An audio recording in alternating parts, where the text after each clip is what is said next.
Hello, everybody. Welcome back to another episode of Earth's Mightiest Comics. This is the show where every episode we talk about some recent comics that have been coming to stores near you, and we let you know whether or not we like them. We give you our opinions on them and whether we think they were pretty good or not so good at all. There is an absurd amount of stuff to talk about this week.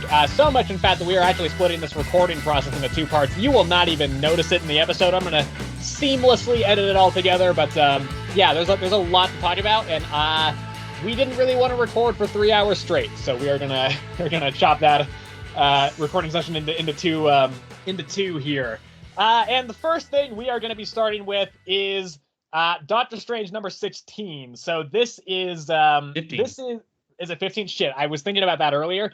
Here's the thing. I finished reading Doctor Strange 15 earlier today, and I was thinking about it. I was like, okay, yeah, Doctor Strange 16, pretty good. And I was like, wait, nope, I think it's 15. I had to make sure not to say 16 in the episode. And there we go, I did it. Did it. Anyway, this is Doctor Strange number 15, written by Jed MacKay. The artist is Pascal Ferry. God, I am unprepared. I'm not even on my fucking pull list right now.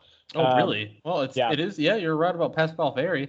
Yeah, well, the thing is, like, I've read the first 7 issues of this run. He's been the series artist regular, so I just kind of know he's on it. So anyway, so this is a Blood Hunt tie-in. And in fact, I would actually say this is about like basically Blood Hunt 1.5. I would kind of say. Yeah, it feels very core issue, honestly. Yeah, I think like definitely out of all the tie-ins this week, this is the one that I think is most kind of essential. You probably don't need to read it, but I think this is the most kind of, information as to further the event. So plot-wise, it is basically, it's fairly simple. It picks up right after the end of Blood Hunt 1, where Blade has stabbed Doctor Strange straight through the chest. So we commented last week that, and that is obviously very out of character for Blade, to the point where I kind of questioned at least, is this a weird, like, double, triple agent thing? Is he still working, like, with everybody, or is he, and he's just trying to, like, fool the vampires, or, like, is he actually kind of, has he been turned himself to this, Blood Coven side? The way they wrote it here kind of makes it seem like a Hydra Cap thing, which everybody hated. Because the way, I mean, he's saying stuff like, because he stabs Doctor Strange, and then he also bites and turns him. And he's saying stuff like, this has been in the making for like thousands of years, and you guys can't comprehend this plan, and like I've been planning this for such a long time. And listen, again, like we don't know where this is going. I am gonna obviously reserve judgment because this could very well take some wild turn. It could all make sense. It is a weird choice though, and I think like, I mean, I'm not the biggest Blade fan in the world. I like Blade enough, but he's definitely not like a favorite character of mine. So if this is the case where they are majorly changing his character, first of all, it will not last forever. Like they'll definitely bring back old Blade at some point. But I don't think I'll mind too much if that's what they're really doing. I know there are people who will get pissed. I think my question is kind of more, how is the Midnight Suns series going to go? Because he is like the headline of that series. But so past that, so Clea and Blade have a bit of a fight, quite a bit of a fight actually, and it's cool. Yeah. Clea's a fucking badass, man. Like since Jed MacKay has taken over writing all the various Doctor Strange stuff, starting with Death of Doctor Strange and then moving into Strange, which was headlined by Clea, and then this Doctor Strange relaunch. Clea's awesome. She's become like a kind of a favorite character of mine. I think she's really cool. And she has a really cool fight with Blade. Blade has these like swords, these blades, if you will, that can like deflect and cut through magic. And so he's kind of saying how they were used a long time ago to just kill a shit ton of sorcerers. But in the middle of the fight, he throws one of them at Clea, and Clea catches it and then is able to like fend him off. It's really cool. I liked it a lot. And then so Blade eventually leaves, but first he's like, well, okay, you guys aren't really any use to me dead. Like, this way, with me having turned Doctor Strange, because Clea's still like, we have to like get the equation to kill all the vampires and everything. But Blade's like, you sure about that? Because I just turned your husband into a vampire. So I don't know if you want to do that now. And so she's like, oh shit. So Blade leaves, and then Clea separates Strange's kind of consciousness and astral form from his body. So he's kind of Ghost Strange is out there, Vampire Strange, his body's there, held by the Crimson Bands of Cyttorak. And so they're kind of talking, and they're like, well, let's try and figure out a plan here. Strange still wants to just kill all the vampires. He's like, fuck it, just kill them all. But he's like, no, we just got you back, essentially. I'm not gonna like have you die again, and then by our hands as well. And then so Strange is like, all right, cool, let's find another way. At which point, Tigra and Hunter's Moon from the Midnight Mission show up. And Miles. So Miles, yep. And then so they're like, all right, let's go. And then in the mirror, we have some narration, and in the mirror we see Victor Strange, who I don't know if he's Doctor Strange's brother or if he's like his dark self. We already had a dark version of Strange earlier in this run with General Strange. So I kind of doubt it's that. I think it's his brother or something, or some sort of relative. I'm not sure. That was really interesting to me, though, because that's been teased for like a couple years at this point, actually. In the Crypt of Shadows issues. We had one last year and one the year before. I didn't read the one last year. I think you did, right, Sebastian? Did I? I don't even remember that. Pretty sure you did. There was a Daredevil story in it, and you were like, "Wow, you didn't read this one." There was a Daredevil story in it, and I read it. Oh, that one. Yeah. I don't remember a Victor Strange. I'm gonna be real. So what it is in the 2022 one, and I'm assuming this is the same for the one last year. Victor Strange was the person. He was kind of like he was in the framing story. And then so he would kind of narrate a little bit in the framing story and then kind of tee off and introduce each story. And at the end of each of them, he's kind of like, I'm growing power and I'm going to come on back. So that was kind of his whole thing. Seeing him in that mirror, I was like, oh, sweet. That plot thread's coming around. That's cool. I don't know where that's going. I don't know if that's going to be a major play in Blood Hunt or if that's going to be kind of held off for the, core Strange series after post Blood Hunt. Yeah. Either way, though, that is interesting. But for me, it's still just like, I don't know what Blade's kind of doing. And he clearly has some kind of broad plans for the Marvel Universe as a whole. We don't know what they are, though. And it is a very strange character turn. Again, I'm going to be very curious to see how this goes. I don't know what the general reaction to this reveal has been. I haven't seen too much like outrage like I did with Hydra. I wasn't even like reading comics much back during Hydra Cap, but that was like people were fucking pissed. I was constantly hearing like that's so bullshit. This I have not heard that, but I'm curious to see what'll happen. But yeah, I really have no idea what the fuck Blade is up to right now. Yeah, it's kind of confusing because like it seems like himself, but like at the same time like not. It's super weird. It's kind of hard to tell exactly. So okay, so you having read at least you said 7 issues of this series so far, right? Yeah, 7 or 8. Yeah. And so the art has always been the same then, yeah? No. They have had fill-ins. But that's usually been reserved for like a flashback issue or something when it's kind of filling out some extra stuff. Pascal Ferry has been the main artist on the series, though. Typically, he is the one doing it. Okay. Yeah, I don't like the art that much. Interesting. I love it. I think it's great. Dude, like watching Strange get like stabbed, right? Yeah. The faces on Blade and it's Strange. I was just like, dude, what am I looking at here?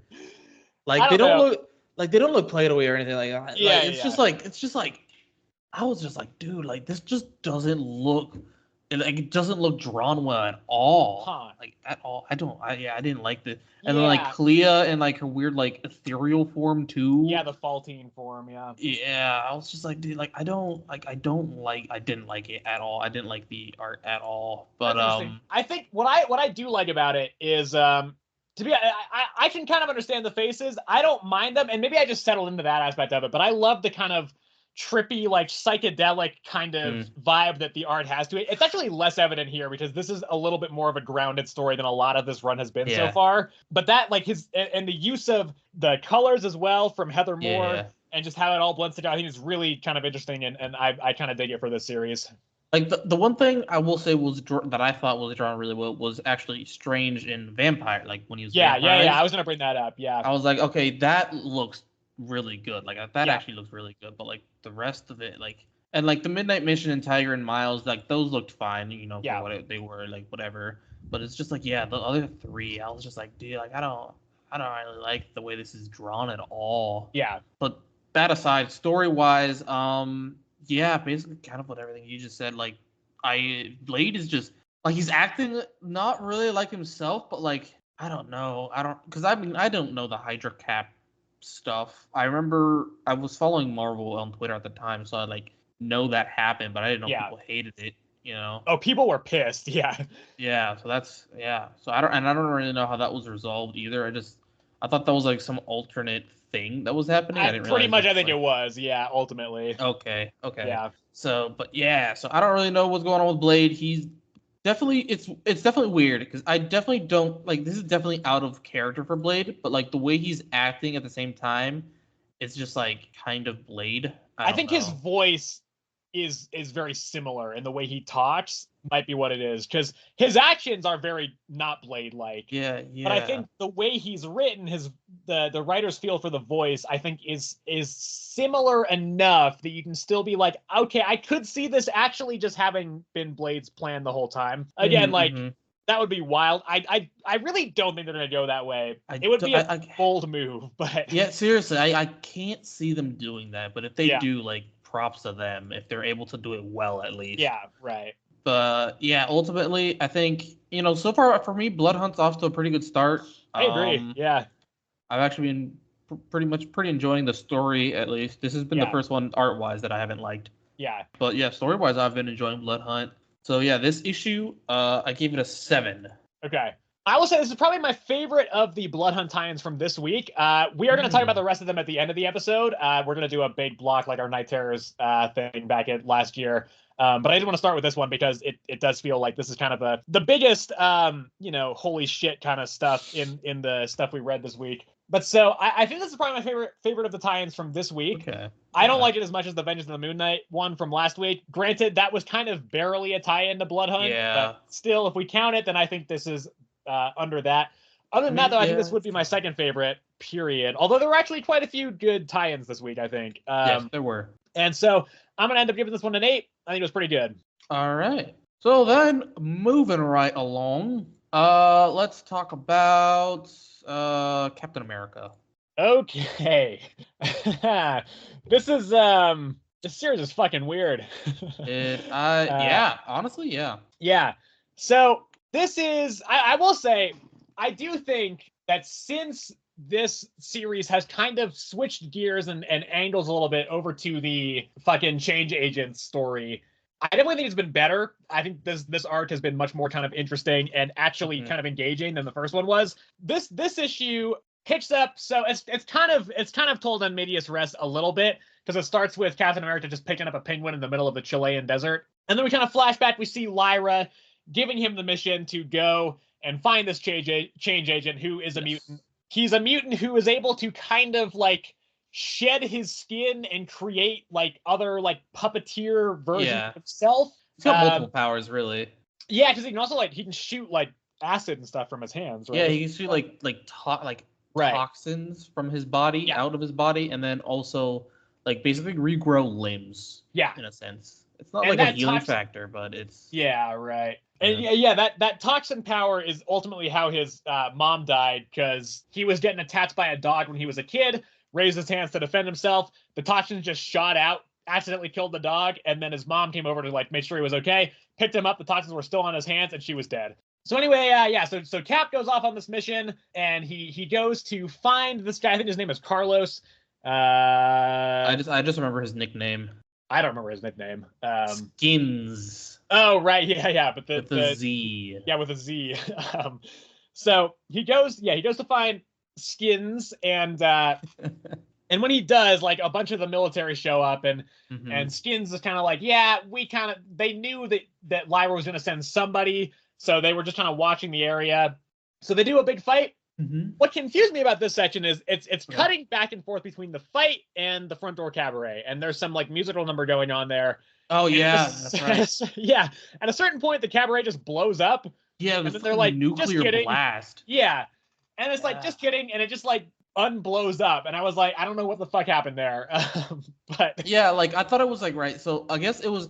I mean, ultimately, I think it was part of the performance, like of the singing. Yeah. But like when I saw it happen, I was like, "Holy shit!" Like Death just nuked that place, and Cap is just gonna have to figure that out like later. But then I saw it like retract, and I was like, "Bro, that was all part of the musical number." That's So yeah, they beat off. I almost said something not safe for work there. I was gonna say they beat off all the soldiers.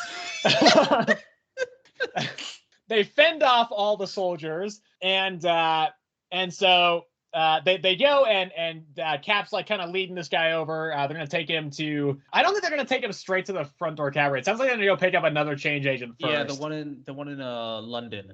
Yeah. Yeah. So they're just waiting at the boat, and then Skins goes to like get coffee or something, and then Cap says to the Penguin, "Hey, Death, I know you're in there. I know you're possessing this penguin. Like, you can possess people, that's fine. You want to keep an eye on all the change ends and everything, that's fine.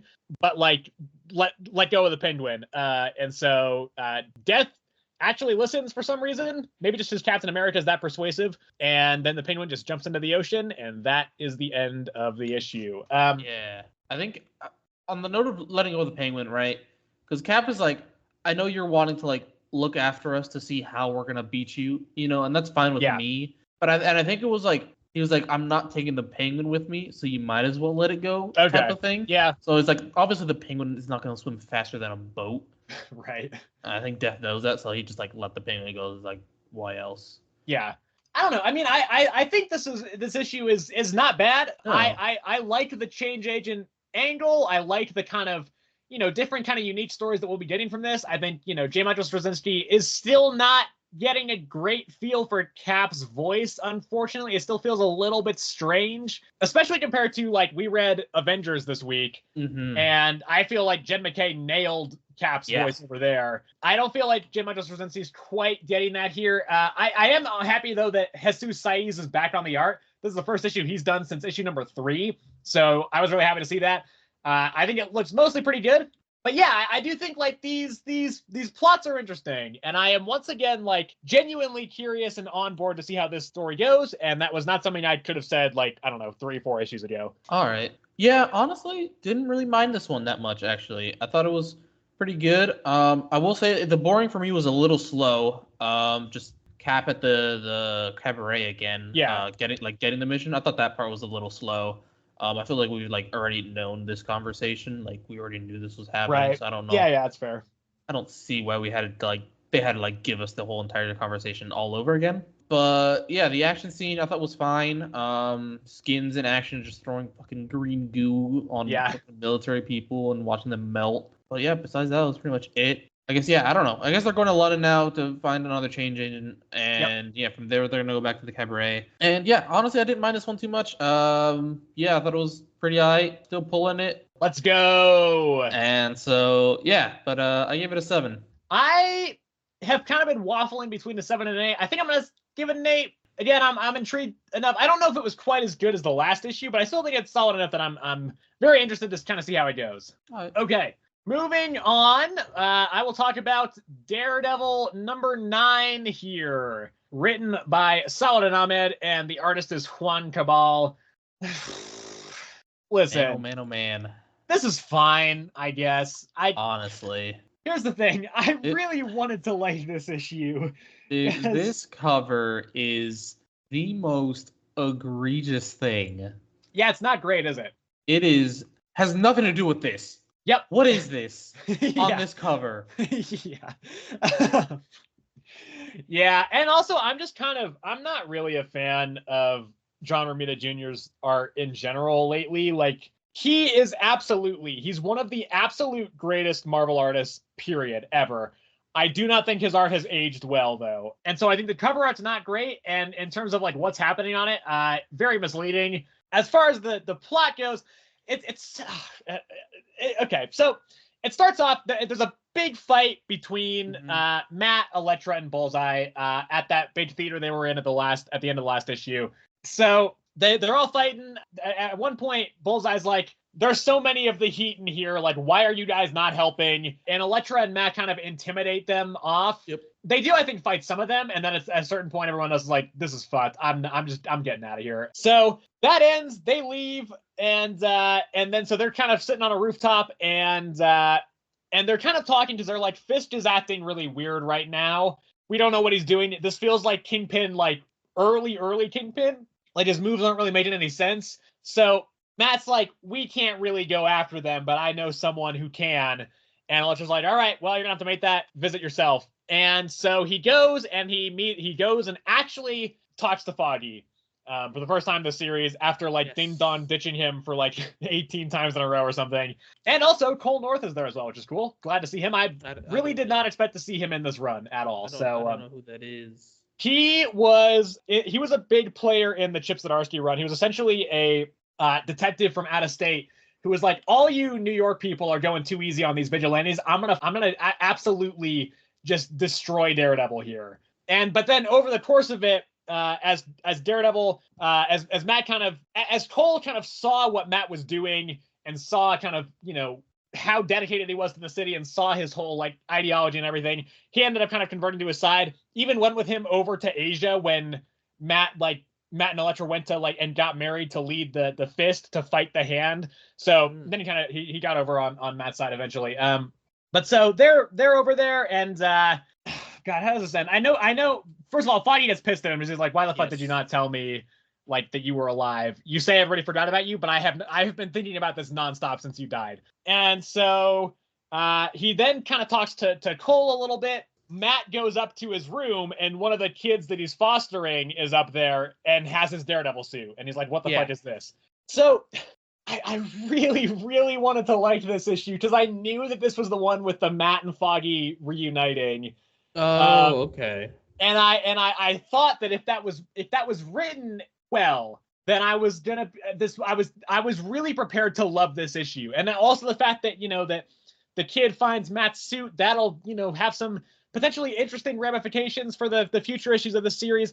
I was really hoping that would come together. It just didn't. I felt nothing during the Matt and Foggy reunion, and I was so bummed about that because that should have been such this emotionally cathartic and really intense character moment. And I just don't think it was. And I was just thinking about and I Solid Anomed's a fine writer. I'm not trying to disparage his work, but I was just thinking what would that have looked like if Chip Zdarsky had written that? And I just think I would have liked it more. So it really bummed me out. I really wanted to like this issue. This was the one where I was like, if this manages to fumble this, I'm I don't even know what. And the thing is, it's not terrible. It's totally fine. I didn't hate this by any stretch. It's a totally fine read. It's easy enough to get through. I'm just so emotionally detached from this run, and that's with this being my favorite fictional character, period. And so I'm just yeah. So I don't know. It was a little bit frustrating. I don't know. I'm still going to keep reading it, obviously. Fist is also clearly possessed by one of the sins, and that's why he's acting so weird. Yeah. But so I don't know. It's just fine. It's just okay. Listen, I was excited for more, Daredevil Electro team up here. Man, reading this, instantly let down. It's literally what I want to say the first. No, I mean it was a good the first. It's half the issue. Yeah, it was a good half the issue, but it was just them wailing on Bullseye. Yeah. To the point where even he was like, "Yo, this is fucked up. You guys are just bullying me over here." And he's just on the ground, just dying. He's just like, "Yo, why?" And so then they go to the rooftop, talk about Kingpin for a page, and then she's like, "Yeah, I know where you're going with this. That's not something for me to meddle in." And then we go to the Foggy thing, and he explains to them what has happened, and Foggy, rightfully so, gets mad and is "You've been here the entire time, and you've let me think you were dead when I've been basically agonizing over it and all this stuff." And the same with Cole was also mad. He just had it better contained than Foggy did. And he also he hasn't known Matt as long. I don't think it was it's not quite the blow to him that it was to Foggy. Yeah. Yeah, exactly. So so Matt and Cole talked about Kingpin and what's been going on with him, and basically they're both kind of confused because they're he went from crime boss to mayor to leader of a bar. So yeah, he was in charge of the Hellfire Club during the whole Fall of Etch thing. Because he also had honorary citizenship on Krakoa because he married Typhoid Mary. Yeah, Typhoid Mary. Yes, that's right. And then now he went back down to crime boss. Right. Which is they're confused about because I was they're that was a step down. Why would he do that? And not even that he's doing that he's doing it sloppily. He's leaving money trails. He's just not being Kingpin. So they're just what's going on? So so there's that conversation, and then it ends with just Matt going back to the foster home, and the kid is in there with the Daredevil costume. I'm sure he can make up some random excuse that a kid will believe. Honestly, I doubt. I mean, maybe, but I don't why the fuck would you have he's a blind man. I don't know why he'd have a Daredevil costume in there. Anyway, story was fine. Art was, same as always, honestly. I don't know. No, it's a different artist, actually. Is it? It is, yeah. But the styles are similar, but it is a different artist, yeah. Yeah, I generally couldn't tell. I'm gonna be real. Yeah, last issue was Aaron Cooter. This issue is Juan Cabal. Juan Cabal. Yeah. Yeah, I couldn't tell the difference. But anyway, I gave it a 7. I gave it a 7 as well. Yeah. All right, moving along. We'll talk about Deadpool number 2. I didn't read it. I just, to be honest, I was on my pile and I just was like, I just don't want to read it. And I don't even really know why, because I kind of liked the first issue. But I was just like, I was like, should I just drop this? I kind of need to make cuts to my full list anyway. Damn. I don't know. I'll read this issue before I make a decision on that. But I was like, I don't know. I mean, honestly, if you read this issue, I'm sure I have a feeling you'll drop it. Oh, really? Well, okay. So writer Cody Ziegler, artist Roge Antonio. Yeah. So I said that, but like by no means was this bad. It's kind of like the cat, like what was it, the Daredevil one? I think it was just an issue. Like it wasn't anything like over the top. You know, it starts with Deadpool and Princess. They're attacking some mercs. I think it was some Symkarian mercs, and they were doing that for like they weren't there.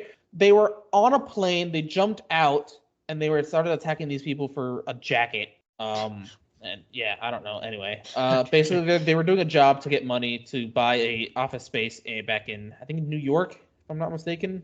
Can't remember exactly. I believe it's New York, yeah. And so then it cuts to them, and it's the office building where the portal guy from the last issue was holed up. So they bought that office space. And they bought it for Deadpool's like new merc business that he's going to start up. And so they're exploring the office, and that's where Taskmaster and Doug come in. They are, I think Taskmaster is going to be like working with Deadpool on this whole thing. And Doug is like basically like setting it up, I guess. And so, so they go to their first job, which is to protect some like influencer at this like event. And so they're just kind of just there, just basically bored. Deadpool's eating. Taskmaster is honestly, I mean, I haven't read anything with Taskmaster before, but like I've seen stuff with him in it, right? Mm-hmm. And he always seems super serious, right? Yeah, that is not his comics character at all. Yeah, that's part of why people were so pissed with Taskmaster's appearance in Black Widow, because it is not the character at all. Like in terms of the personality-wise, Taskmaster is usually much closer to Deadpool. Okay, yeah, because I was going to say, like, that's what it felt like. Like, he felt obviously not as much Deadpool, but, like, he definitely felt, like, not as serious as, like, I was used to him. Yep. So, I was like, I didn't know if that was just because he was, like, with Deadpool, and that's just, like, how he is with Deadpool, or if that's his normal thing, yeah. Okay, so that's, okay. See, then then that was perfectly fine. I thought he was fine. I was just like, this is not what I'm used to at all. Sure. But, so that was that, and you know they seemed like really good friends. Like honestly, they're just like ripping off of each other and stuff like that. And then that's when the people start panicking, saying like there's a dude with like a huge gun in the event, and then he starts attacking Taskmaster and Deadpool, and lo and behold, it's Crossbones, and that's how it ends. Yeah. Another thing that happened in this one is that we learned that Deadpool's daughter is, instead of calling her dad with the phone he literally gave her last issue, she decides to hack the phone with her mom's hand from S.H.I.E.L.D. to track her dad all around the world to go and meet up with him. Okay. And in doing this, she gets injured and realizes she also has powers, like regenerative powers. Yeah. So, that was another thing that happened. But besides that, that was pretty much it. It was just a lot of kind of just like talking with like Deadpool and Taskmaster just talking about the merc business and that whole side story with his daughter. That was pretty much it. They did explain more about this death guy that we got introduced last issue. Death Grip. Yeah, they Taskmaster gave us a little bit more information about them, their group. Nothing too crazy, nothing that we kind of didn't already know, that they're just like obsessed with death, stuff like that. But overall, it was an issue. It wasn't anything too crazy. I still enjoyed it for what it is. Yeah. Deadpool still isn't annoying, which I am absolutely loving, honestly. Yeah.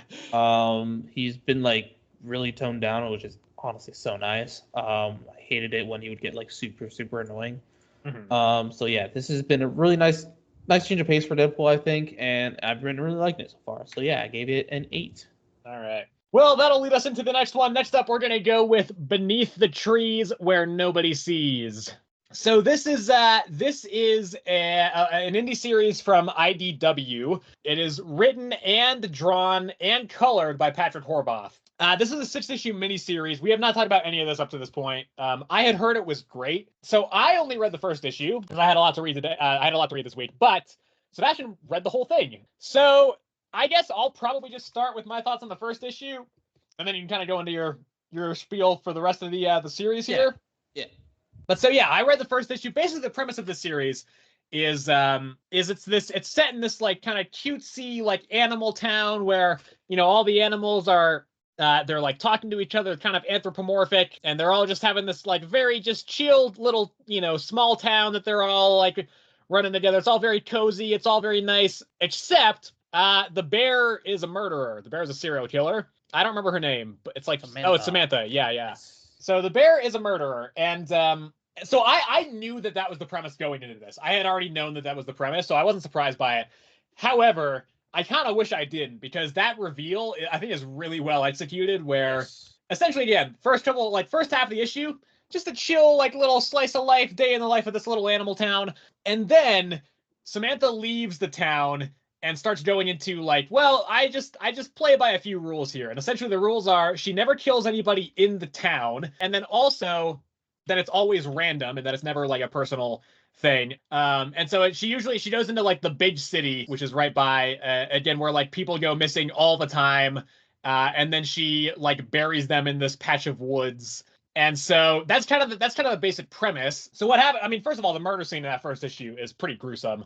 Like she like fucking chops up this goose like so much into so many pieces. It is very, very disturbing. And then buries it in the woods, and then goes back to the town. And during like the parade to celebrate the 200-year anniversary of the town, she sees that somebody has been murdered there. And so she's like, well, who would be stupid enough to do this? This is a big fucking problem. And that's where that first issue ends. So that's where I got up to. And I mean, I definitely liked it. Like, I think it's a very strong, solid, premise for the series. It's it's intriguing. It's like a good, again, the way it just like turns and devolves, and just like it starts out again so just like nice and cute and fun, and then it just becomes like this horrifying like psychological horror section as the issue goes on. And so it's a really solid, really well written, and also well drawn. Again, I think like the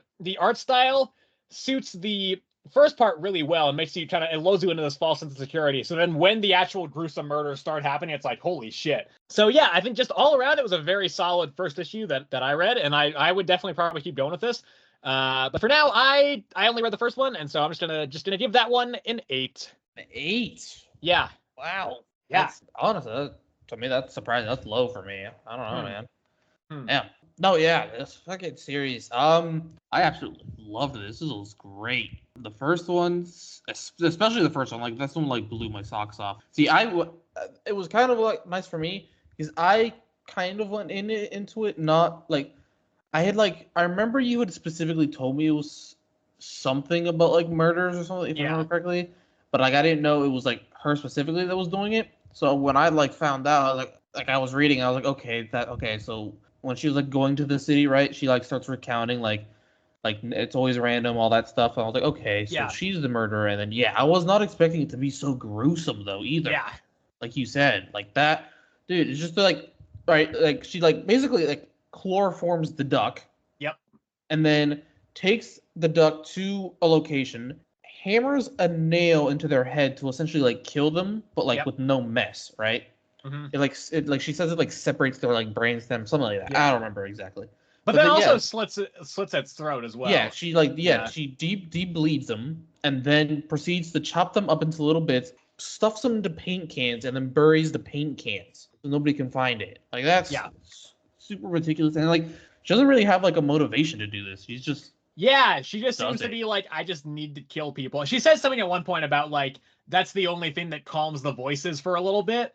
Yeah. So I would assume that she's just got this urge to just kill people. Yeah, exactly. She just wants to do it because she wants to do it. I mean, in this, and if I remember, it was in this issue too when she was killing the duck. We saw another like an actual bear, right? That was actually the one question I had, where I was like, so wait, why are some of the animals able to talk and like walk like humans, and some are just normal animals? Does that ever get explained or no? No. God, okay. Goodness, no. And I'm basically that bear, and then like I think the only real animals you see, because eventually I know in one of the future ones, you see a dog, like an actual like pet dog. Okay. And then you see throughout the entirety like animals, like actual animals. Yeah. You see 2 bears. It's like a deer, but it's dead, and then that dog, if I remember correctly. That's it. Yeah. But it never really is explained or anything like that. But yeah, and then also that second murder was also just gruesome. Like, it was. I don't think it had quite the shock value the first one had. For me, definitely not. It was like crucified, right? It was, but like arms split down the middle all the way up to like I want to say the elbow. Wrapped around the ship mast, and then their like ribs exposed, like basically their chest. Yeah, was, like, I don't think I open. even really saw that. Yeah, dude, their chest was cut open so you could like see everything inside. Okay, I just completely overlooked that. I guess. Dude, it was that one was also like it didn't. It had shock value because you like just saw it there. You're just like, oh, Jesus. And they made earlier in that in the issue they made a point of like really introducing this character to that like just died. And you just find them like next time you see them they're just dead, and it's just like, oh Jesus. But this oh man, this series I loved it. This first issue I'll rate this one specifically. I won't talk too much about the rest, but this one I loved so much. I like easily pick of the week for me. Right now I haven't. Again, we're splitting this episode in 2, so I haven't really that's the read other thing it. we should mention. Yeah, our pick of the week might change because we are recording this having not read about half the things we're going to be talking about when we record tomorrow. So, I mean, I don't think anything in Blood Hunt is really going to change my mind. But sure. Right now, this is my pick of the week. Easily, honestly, I give it a 10. Like, just amazing. After this first one, the next 2 are also very good. It's in the 3rd issue that. I think it's actually the end of the 2nd issue that you actually discover who the killer is. Yeah. If not the 2nd, it was definitely the 3rd one. You discover actually who the killer is, and you discover at the same time as Samantha. It's not something where they tell you who it is, and then you just like figure out a lot. Yeah. Like, you see the character figure out. No, you figure it out a lot with her, and the next 2 are really great. It falls for me a little bit with 4 and 5. It's not bad again by any means. Like for me, none of the 6 issues were bad by any means. So just for me, 4 and 5 just felt lacking. And then number 6, the way they ended the series as a whole as well, like that one for me was just like holy crap, everything was just done so well. And overall this series was just great. I absolutely loved it. Well, let's talk about a short one here. Let's talk about Last Mermaid. Okay. Short one. This is The Last Mermaid number 3, written by and drawn by, actually, like pretty much everything by Derek Kirk Kim. So this is, as Sebastian just hinted there, there's not a lot to talk about here. This is essentially, all this is the fight between the mermaid and the big, like, lake monster from the end of the last issue. So right off the bat, this is probably my favorite issue of the series, mostly because it doesn't end with Lottie immediately being in danger, which is nice for a change. Because very quickly into this issue, the mermaid is able to get Lottie out of the belly of the lake monster. She just like slices its stomach, and then it's like rah, and then it lets Lottie out. So they have a bit of a fight in the lake. They're able to get down to the mermaid suit at some point, and then they take the fight out of the lake. At which point they're about to get like fucking slammed by the mermaid monster, the lake monster thing, and then that other person from the first issue shows up and also joins the fight. So that allows the mermaid to kind of get away, but then like the other dude starts getting like about to being killed himself, and so then the mermaid's like, well, fuck it, let's just go help him, and then it ends with like the mermaid going back into battle, and so that's pretty much it. So again, like the art's great, which has been just the case throughout this whole series, I think. It's very, all of it is just so like, it all feels so intentional in the way that it is crafted, because it is such a visual story. Like, there has been very little dialogue across the entire series, and that stays the same in this. And so, yeah, this is like, it's like a big kind of, it feels like kind of an anime fight, I think. I don't watch anime, so I don't know for sure, but this is what I picture anime fights like being. And so, I think it's a solid fight, and, we get to see more of that other character from the first issue. We don't know anything about him yet, really, but he's around, and I'm sure we'll kind of get more answers on that going forward. So I don't know. I think I think this is good. I liked it. I do think it's my favorite issue. Again, it's just a big fight, but it's a well executed fight, and so as a result, I don't really have any complaints. I think it's pretty good. No, yeah, I mean, you pretty much cover everything. Yeah, no, definitely the art for me, I was gonna say, it's just like the best. It's one of the best things about this series. I mean, story aside, it's not a simple story by any means, but it's just like it's very straightforward. The story, especially for this issue too, is just a fight issue. Gosh, yeah, I mean, yeah, I enjoyed it for what it was. And yeah, that's pretty much it. That's really all I gotta say. Yeah. Wasn't much. Yep. Yeah, just super quick read. It's again like very little dialogue. Like, yeah, it was pretty good. I just really like the art on this one. So yeah, I gave it an 8. I also gave it an 8, and now saying that, I was like, okay, so I actually just went and bumped my Beneath the Trees rating to a 9, because I was like, that is definitely better than this. So, yeah. So yeah, I'll give us an 8, and Beneath the Trees a 9. Let's do Birds of Prey. Birds of Prey. All right.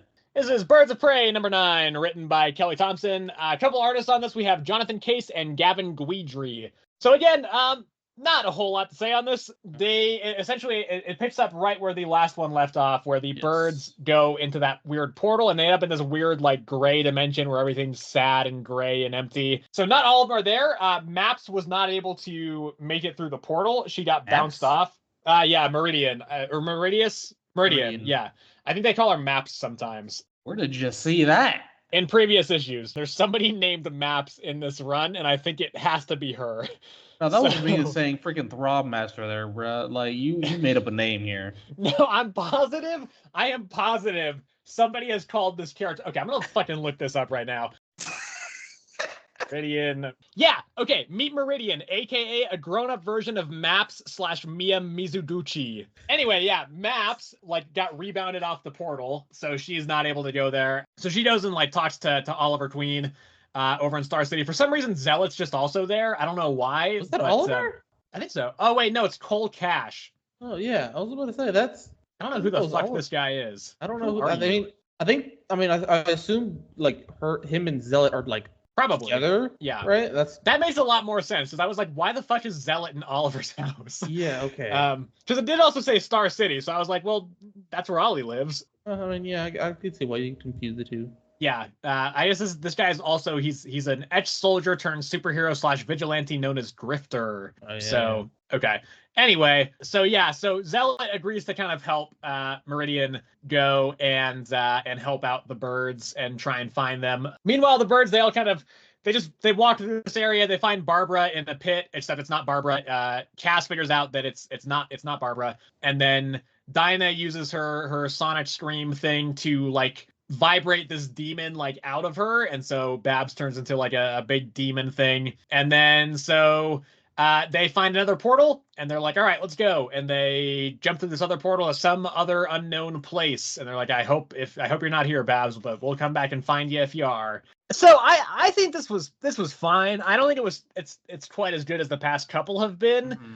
It definitely does not have the fun value of the past couple. And I think some of the banter did not feel as organic as I feel like this run has usually been up to this point. It's still fine. I like the Barbara demon, I guess. The design was kind of cool. I didn't mind the world, but there was kind of nothing there. No, yeah, I guess it was supposed to be a Gotham. Yeah, thing. Right. But darker and more sad somehow. Yeah. So I think this was good enough. I don't think this was bad at any point by any stretch, but I do think that for whatever reason, I've been finding myself caring less and less about DC books in general. I've been thinking a lot about well, what do I want to cut from my pull list? I do want to make some cuts because I'm pulling a lot of stuff right now. And pretty much all of the ones that I'm thinking of cutting are DC. And this is kind of in that area where it's like I'm not really planning on dropping it, but if I had to drop something, then this would probably go fairly quickly at this point. Even though, again, I do like the series generally, and this issue's not bad at all. But yeah, this one, it was not quite the level that I was hoping for. I do hope that like the different dimensions will provide some more kind of interesting environments in the future. Yeah. But for now, this is just kind of I think like an okay enough, but not amazing start to the arc. Yeah. You know, just exploring this weird Gotham dimension thing. Yeah, none of them have their powers. We didn't mention either. Well, Diamond still kind of does, though, right? I'm not entirely clear on who does and who doesn't, but yeah. So like, right, because like Barda left her staff got separated from her staff. All of Cassandra's utility belt is just like filled with nonsense. Vixen can't access the red. Sin, I really don't know. Megara is still there. Yeah, she has access to Meg, so I guess she still has her powers. She's just I really don't know why they brought Sin along. I'm gonna be real. Yeah, I don't know. I mean, she just kind of followed them in, right? Yeah, I mean, but besides the last issue where she like made jokes as like a bartender or whatever, she's like even that she hasn't done anything for this series besides that first arc. Kind of. I don't know. I think she was kind of there as like a lookout and to also meet with that one dude in the last issue. And so I think, fair. And I think so. Like as a result of that. Like, once the rest of the birds went through the portal, she would have just followed them anyway, so... No, yeah, that's fair. I forgot about that she had to meet that dude. And then, yeah, they thought they found Babs, but it wasn't. It was a giant bat. And, you know, the transformation into the giant bat god, it wasn't exactly the same. I'm going to compare the two, but it kind of reminded me of, like, the way the Hulk transforms into Bruce. Okay. Like, in the new issues right now, you know, the just like kind of like gruesome-ish. It wasn't as gruesome, but like the way like the body moved, I don't know, it just kind of reminded me of that for some reason. But yeah, besides that, nothing much. It wasn't bad by any means, but it wasn't good. Like it wasn't great. It wasn't good. It was just it was a read for me. Yep. It was a read. Yeah. So I think a 7 is appropriate. Yeah, I'm giving it a 7 as well. Yeah. All right. Get on with the rest of the mid-reads here. Let's go with Geiger. Okay, this is Geiger number 2, written by Jeff Johns. The artist is Gary Frank. So I do think this is better than the last issue, at least it's for me. I actually didn't mind this. It follows it's Nate, the radioactive night guy, and Geiger going along. They go to this town and they're trying to find the other glowing person. Yes, that cured himself. Supposedly. Right. Yep. So then the people in the town is like, well, you're the glowing man. Everybody's scared of you. And you're one of the radioactive Las Vegas Knights who, like, everybody out there wants to kill you. So, like, how about you take this, like, bandit down who's been, like, stealing a bunch of our shit. And then we'll tell you, like, what the name is and where generally the direction that the other glowing person is. So that's like, all right, cool, let's do it, I guess. He kind of doesn't want to, but I think Nate is kind of more like, well, let's fucking do this. Like, you're Geiger, you're the only good thing in the world and all that. It's more along the lines of the mayor. I'm gonna call him the mayor, really. Yeah. But I really don't know what he was for that town. The mayor was basically like, you take down this bandit. If you take down the bandit, I'll give you the name. Otherwise, I feed Nate to the townspeople and they kill him. Yeah. That being said, though, like they would not have been able to take Geiger. Like they would have tried, but yeah. I mean, who knows if Geiger would have like killed all those people too, though. I guess that's fair. Yeah, so there's a big fight on a train and stuff, which I think was pretty cool. I think the art is really good across the board here. I think that is, especially like once Geiger is in glowing man form, I think that always looks really cool. And so I think the fight scene was pretty solid in this. I think it was like, again, I know you mentioned last issue that you were kind of expecting a little bit more in the action department from that issue. And I think this is like more along the lines of what I was kind of hoping to see on that front, at least anyway. So straight up, I liked this issue. There's also some more character building between Nate and Geiger, where Geiger's kind of getting pissed off with Nate a little bit because he just kind of keeps going around telling him how great he is and how he's like the only good thing in the world and he's going to save humanity and all this stuff. So I think their dynamic could develop into something interesting. I don't think it's there yet, but I think I like where that is going in theory, and I liked the action sequence, and since that was a big part of the issue, I ended up quite liking this. I think this was definitely a big improvement on the first one, and just overall pretty solid, I think. I thought this one was still okay. This series. Okay. I didn't really care much for like the first half, which was where most of the character building was, Nate and stuff like that. Like, I don't know, I just was like, okay, yeah, and he's like talking up Geiger, all this stuff, and like he wants to be your hero now too, just like Geiger, but Geiger keeps saying like, I'm not a hero, I'm just trying to like basically get my just trying to survive, I think. I don't know. Yeah.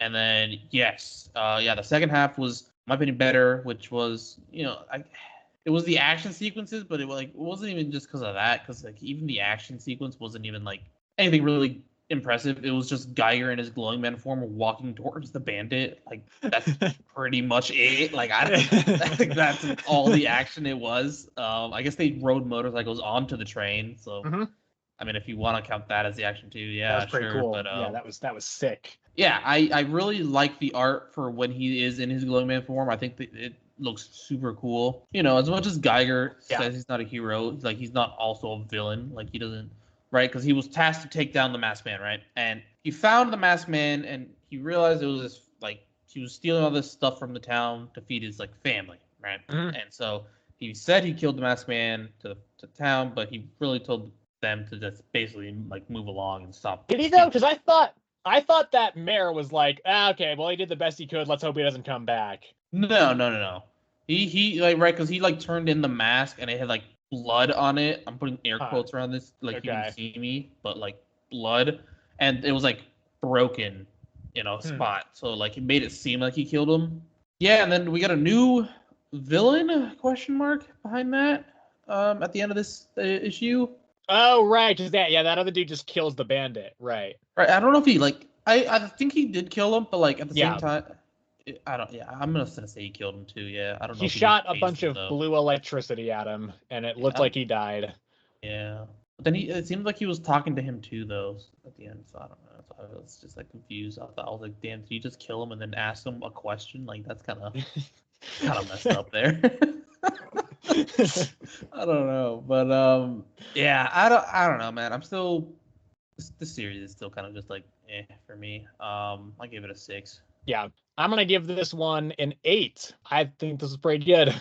I'm gonna go over to The Witcher Corvo Bianco #1 here, written by Bartosz Stybor, and the artist is Corrado Mastantuono. So this is the start of a new Witcher miniseries. It's going to be 4 issues launched from Dark Horse. They've done a bunch of these. The last one was called Witcher Wild Animals, which I'm pretty sure I reviewed the first issue of that one as well, and then very quickly dropped off the rest. So who knows? I'm going to stick with this one, but I did like this one a lot more than I remember liking the first issue of that previous series. This essentially picks up right after the end of the game.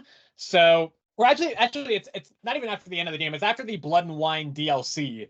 So Geralt is he's living at Corvo Bianco. He's living at his little vineyard that he has set up there in Toussaint. And this issue is mostly kind of just focused around him just kind of enjoying life in retirement. So he's not he's not really going around clearing out monsters or anything. He's just retired. He's just trying to make wine. He's talking to his wine friend who's trying to teach him how to make better wine and stuff. At one point, because Yennefer is coming to visit, that's kind of the what they're talking about at the start of this. And so Geralt's like, well, hey, can you give me like 20 bottles of your wine, please, so that I don't embarrass myself in front of Yennefer with my terrible wine. And so he's like, all right, sure, just go and kill these like monsters that are like hounding my crops and everything, and I will give you those 20 bottles. So that's the one action sequence we do get in this, is Geralt going and just clearing a bunch of kind of, low level monsters. He takes them out all really easily. He does it like just in the most relaxed uniform I've ever seen Geralt in. It's just like pajama pants and no shirt essentially, and he's just riding Roach around, just slaughtering all these things. So then Yennefer comes to visit. They just hang out a little bit. They're talking about how much like Geralt loves retirement and loves Corvo Bianco, and he just wants to stay there. And then it ends with there's a group of people who come and they're like, let's just burn this place down. Like they're clearly going for Geralt. We don't know why. We don't really know who they are. But so they like see him and he sees them in town when he's like picking up some supplies and stuff. And then at the very end, they show up again. And they have a bit of a standoff, and so it's Geralt and Yennefer's also there, and so there's like 4 of these other like guys. I don't know if they're bandits or whatever, but they're kind of standing off between the 6 of them total, and that's where the issue ends. So I thought this was really great. Actually, I really liked this. It is fairly simple, but it's also just so chill and like cozy. And I don't know if I'm sure I mentioned this the last time I talked about a Witcher series, but The Witcher 3 is my favorite game of all time. Like full stop. I love it. It's I just think it's so great. And I love the Blood and Wine DLC as well. I think like Tucson is just such a fun, like, despite it having a lot of very high level enemies to fight there, a lot of it just feels so cozy and nice, like this picturesque like painting of like a fairy tale landscape and everything. Just really nice there. And so I liked that it was set there.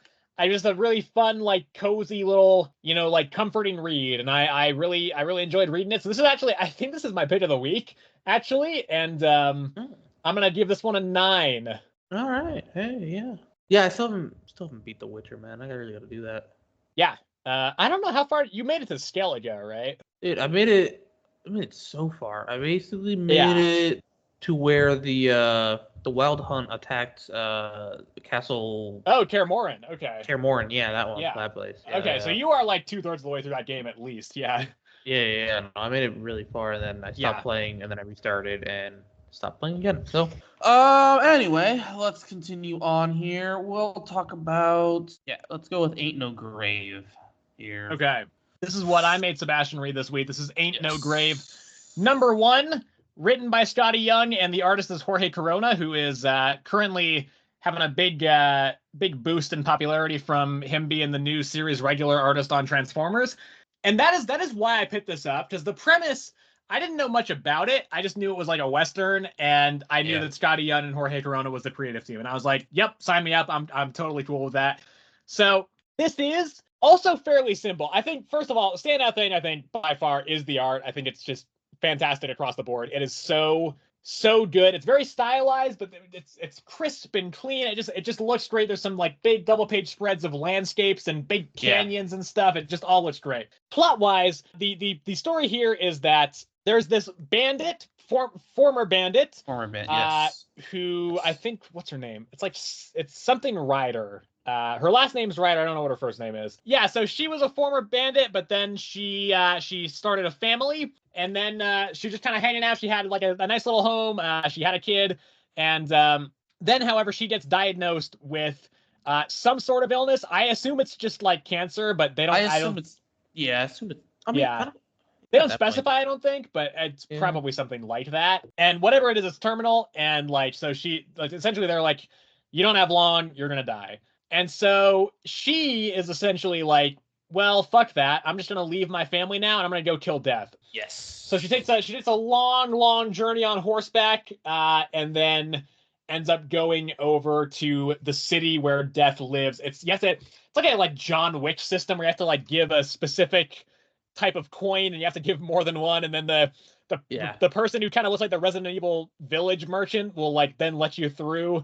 So it's a very kind of complicated little thing there, but that is kind of it as far as the story goes. Not a whole lot happens, especially on that like ride through the landscape over to the city of death. However, that is the point where the art is just fucking going off like crazy. So I think that was my favorite part of the issue. I do think like I am very interested to see where this goes, because I do. First of all, the art is just really great, and I want to see how that kind of develops in this city of death and everything. And I'm interested to see how it goes. I do think the premise it's intriguing. I don't know if I'm immediately hooked by it, but I do think it's interesting. And I do think like this issue is very kind of simple in a lot of ways, because it is just setting this stuff up. Like the premise is not really evident of what this series even is until the last couple pages of the issue, and then it becomes a little bit more clear. But so we'll kind of have to see with this one. I don't know how long this is going to be going. I'm assuming this is probably not going to go longer than like 6 issues, but I mean maybe it will.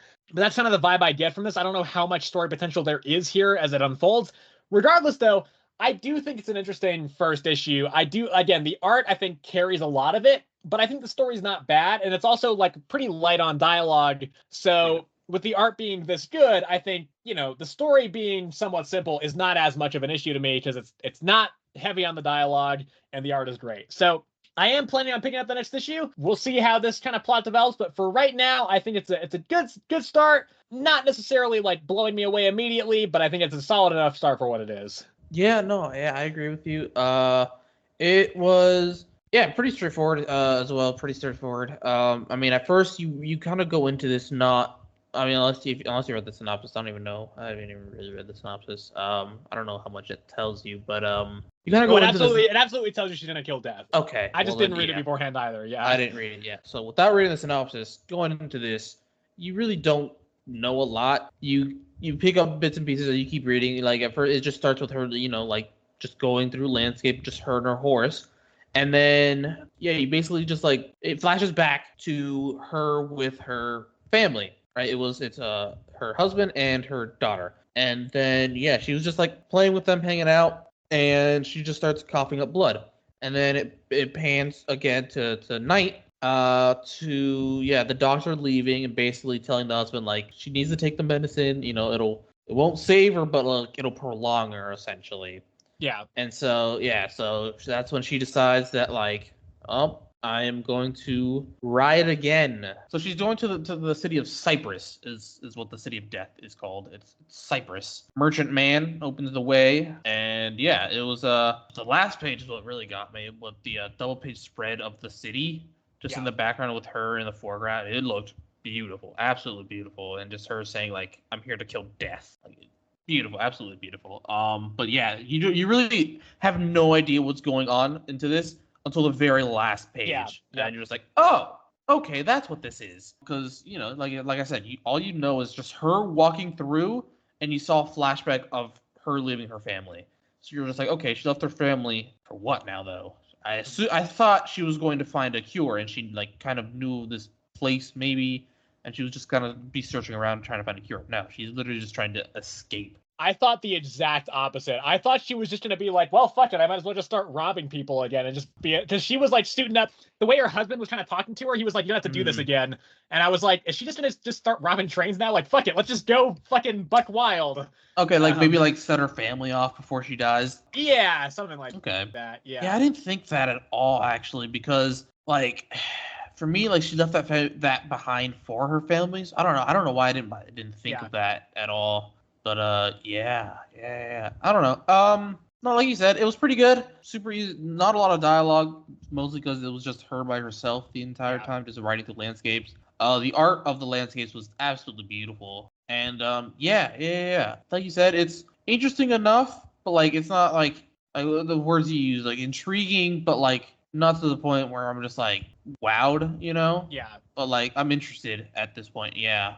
So I gave this one a 7. I gave it an 8. I think I just boosted that a star for the art, though. I do think the story's around a 7, but I'm gonna give it an 8. Let's see. How about we do the one hand now? The one hand. Okay, so this is written by Ram V. The artist is Lawrence Campbell. I'm going to be honest, I don't really know what happened in this issue. I have forgotten most of it. Yeah. There are 2 things that I do remember. I remember the start where we get Ari's side of his conversation with Johannes. Yes. Okay. I remember that. It is shorter than it is in the Six Fingers. Yes. It also it seems like he doesn't hear everything that Johannes is saying, because I think some of that dialogue is missing. It certainly seems like it, yeah. Yeah. But so then after that, what I remember is, Helena, who is also probably the same like cog that was in the like brothel that Ari was frequenting. She like meets up with him. They have a talk about something. I don't remember what, but I do remember the camera zooms out and you see that the tables are like the cipher. Oh, I missed that. Yeah. And then I also remember at some point, like, because Ari has been asking his partner Mac like the entire time to like look into seeing if the people who got killed are cogs. And Mac kind of wrote that whole thing off. But after doing like, in-depth autopsies, it seems like that is the case, that everybody who's being killed is a cog right now. I think, which by the way, if you're not familiar, I don't know if we really use the term cogs too much while we've been talking about this before, but they're like the androids of this world. So so then Mac looks into it and he's like, okay, it looks like it is everybody's being killed as a cog. And then I don't know where they get this connection from, or if they just get the information. But then it seems like Helena is the one that Johannes is going after next. So that is all I remember about this issue. Okay, I remember quite a bit more than you. No, yeah, you're right about it. It starts off, with the Ari and Johannes conversation in the hospital, and yeah, it definitely seemed like it was a lot shorter this time around. Like Ari didn't hear everything, but immediately it goes from that. He calls his partner and Mac, and he's in the camera room basically trying to see who like walked in and stuff like that. Oh right, and yeah. Ari goes on the run, right? Yeah, he tells Ari to run because he's supposed to be like away from this case. Yeah. And all of a sudden, the previous one-hand killer is like dead. So, I forget, because they all think that he did it then, right? And maybe that he even has been the one-hand killer the whole time. No, not that specifically, but like remember in the last one-hand, the last one-hand killer, Odo Watts got stabbed, and like the police chief told him like, you're like, what made you think to go visit him of all people? Like, you're too close to this. Like, basically, hand me your gun and badge. Like, you're out this case. Like, I don't want you anywhere near it and stuff like that. So yeah, he goes on the run essentially, and that's basically the entire issue is just him on the run. I don't remember what he talked about with to Helena. I don't remember that conversation at all either. I remember he did talk to her, and then so Mac is still helping Ari, and so they're talking in a room, and that's when he starts telling him about like how everybody that's died is like a cog, all that stuff. And he also realized that every time they try to catch the one-hand killer, the cameras like always like somehow like go on the fritz. Like when they were analyzing one of the deaths, they were like looking at the blood samples, and the blood samples were turning into the code when everything caught fire. The hospital camera, right before they were able to see Johannes, that's his name?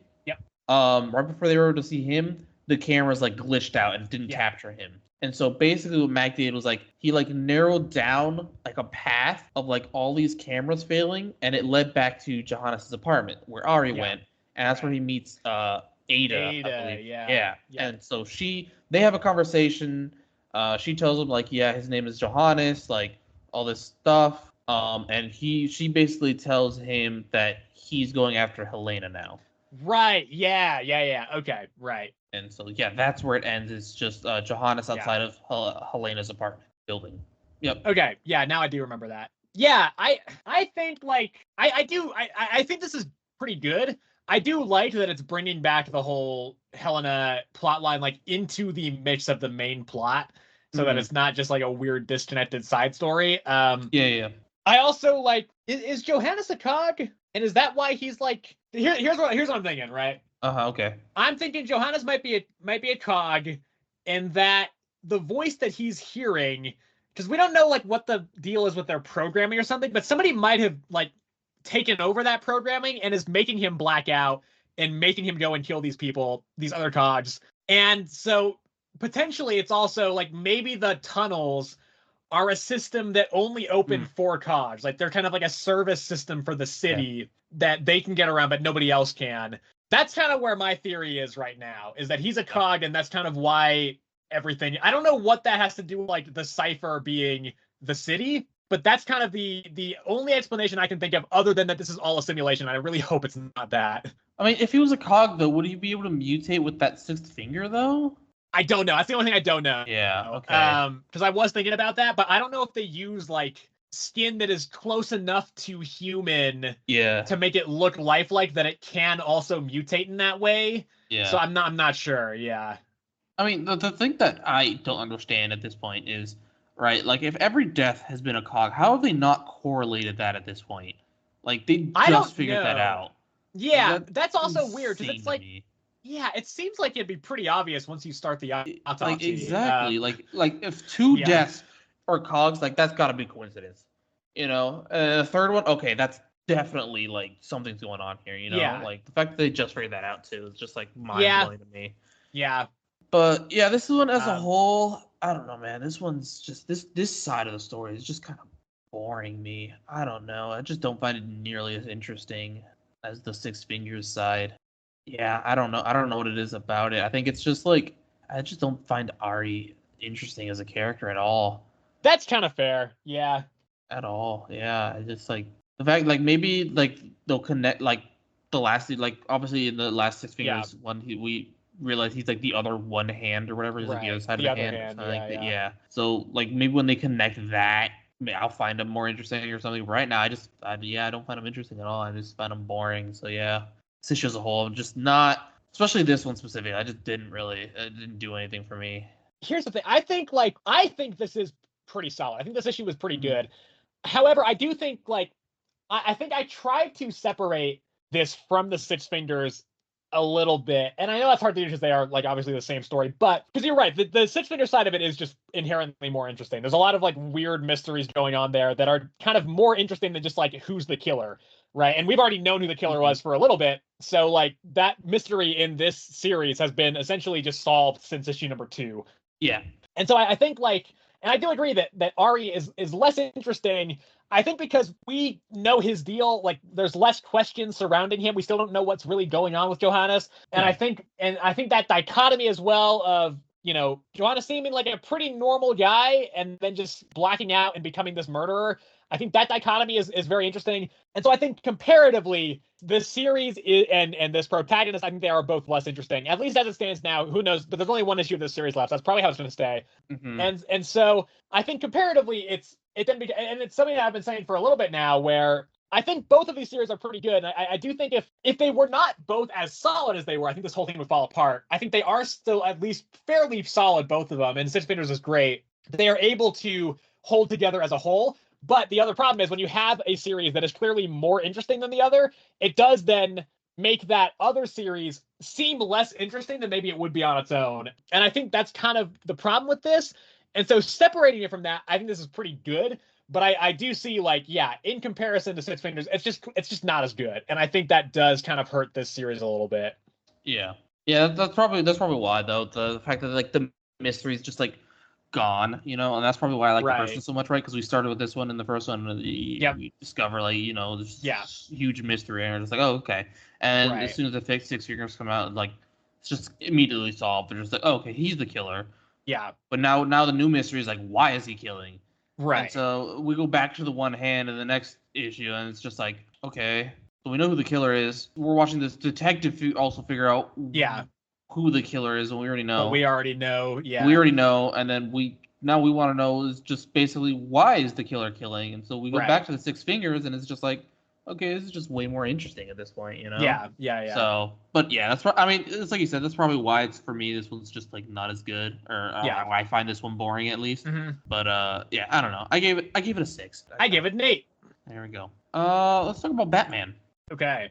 This is Batman number 147, written by Chip Zdarsky. The artist is Jorge Jimenez, and there's a backup story also written by Chip Zdarsky, with the artist being Miguel Mendoza. Again, this is the thing with this run in particular. I feel like I've been repeating myself so much here, where all my commentary about how I think the failsafe and Zur stuff is too drawn out, and that I think it has hurt this run in the long term because it hasn't allowed Chip Zdarsky to experiment as much with other, storylines and arcs and all this stuff. Yeah. All of that I stand by. However, I do also still think that the Zur and failsafe stuff has been the best part of this run.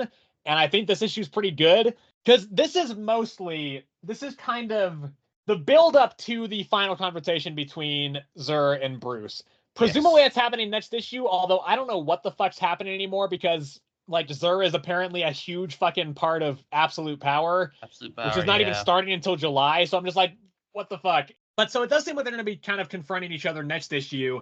And I guess we'll just see what happens after that. So this one it's Bruce kind of on the run from Zur, trying to kind of outthink him and trick him into not being able to find him, since obviously Zur knows everything that Bruce knows. So he goes to the old Justice League headquarters, which is in fucking Rhode Island or something, or Delaware. I don't know. It's in a mountain. Yeah. I know that. So he's going to these different safe houses he has. He's kind of prepping, getting gear, and all the stuff he kind of needs to ultimately, the reveal at the last page is make himself a new suit, which can hopefully go toe-to-toe with failsafe and Zur. So that's the Bruce side. At a certain point, he's at a log cabin as well, and Tim Drake shows up as well. Tim figures out where he is, and he goes to help him. I really like that scene between Tim and Bruce, where Bruce was kind of talking about it. He's like, yeah, like I didn't want to turn on you guys. Like Zur just kind of infiltrated my mind to the point where I just could not separate my thoughts from his. And so he just went after you guys. And so I just kind of did as a result of that. But he's like, I don't want to do that anymore. Like, we got to fight Zur together. And so the other part of this is Zur's side. First of all, Vandal Savage is now commissioner of Gotham. That's been kind of building in the background for a little bit. That was part of the backup stories a little bit ago. But so he is officially commissioner of Gotham now.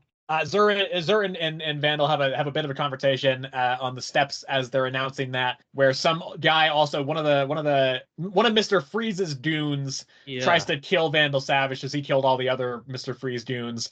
Failsafe like jumps in front and blocks it. I'm pretty sure Vandal Savage is immortal though, so I don't think it would have actually done anything even if it did hit him. I mean, yeah, no, it wouldn't have done anything. No, really. Yeah, now that I think about it, that actually wouldn't have done anything. Yeah, but so. Then Zur goes and talks to Amanda Waller because she sends a team to go take down Wayne Manor.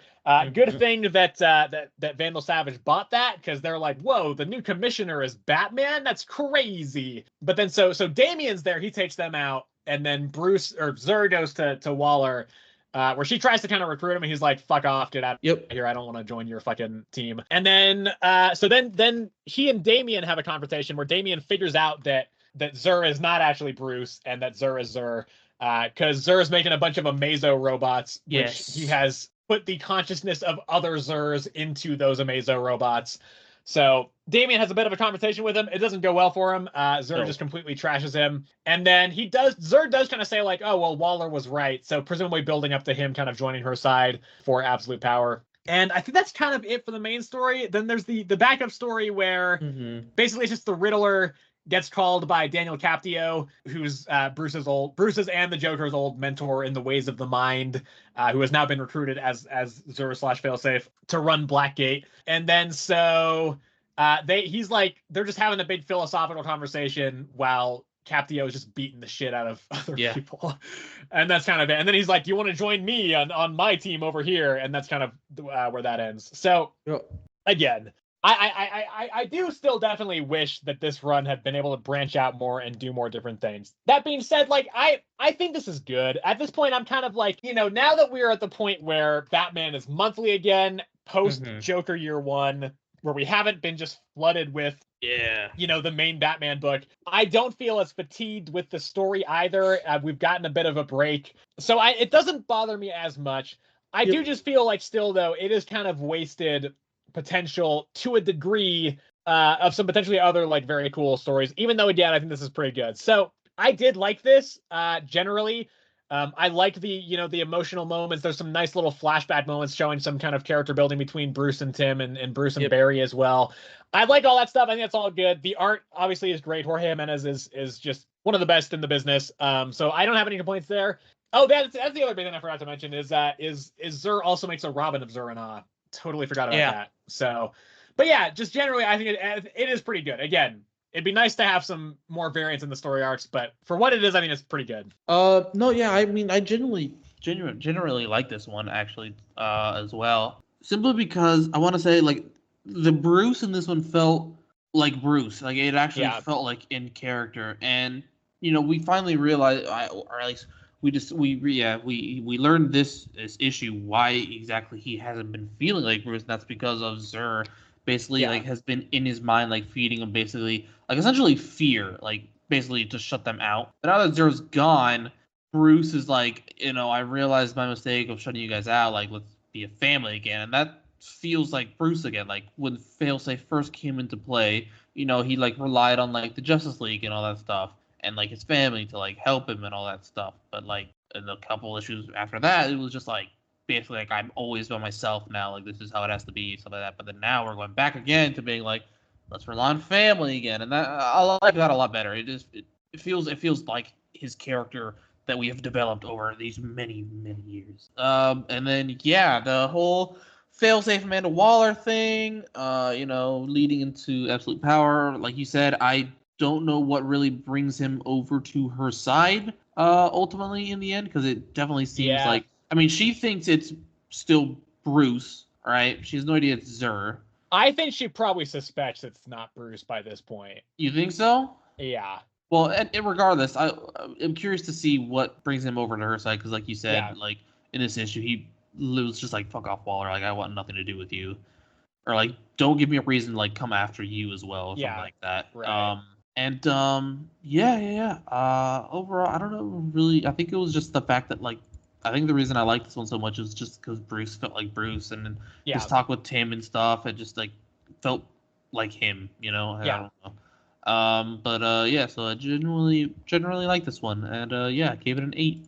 I gave it an 8 as well. I think my guess as to Hauser is when they get to Waller's side. I'm pretty sure next issue Bruce will just beat the shit out of him. Yeah. And then he'll be like, "Well, that didn't go well. Waller, is that offer still open? I want to join your side."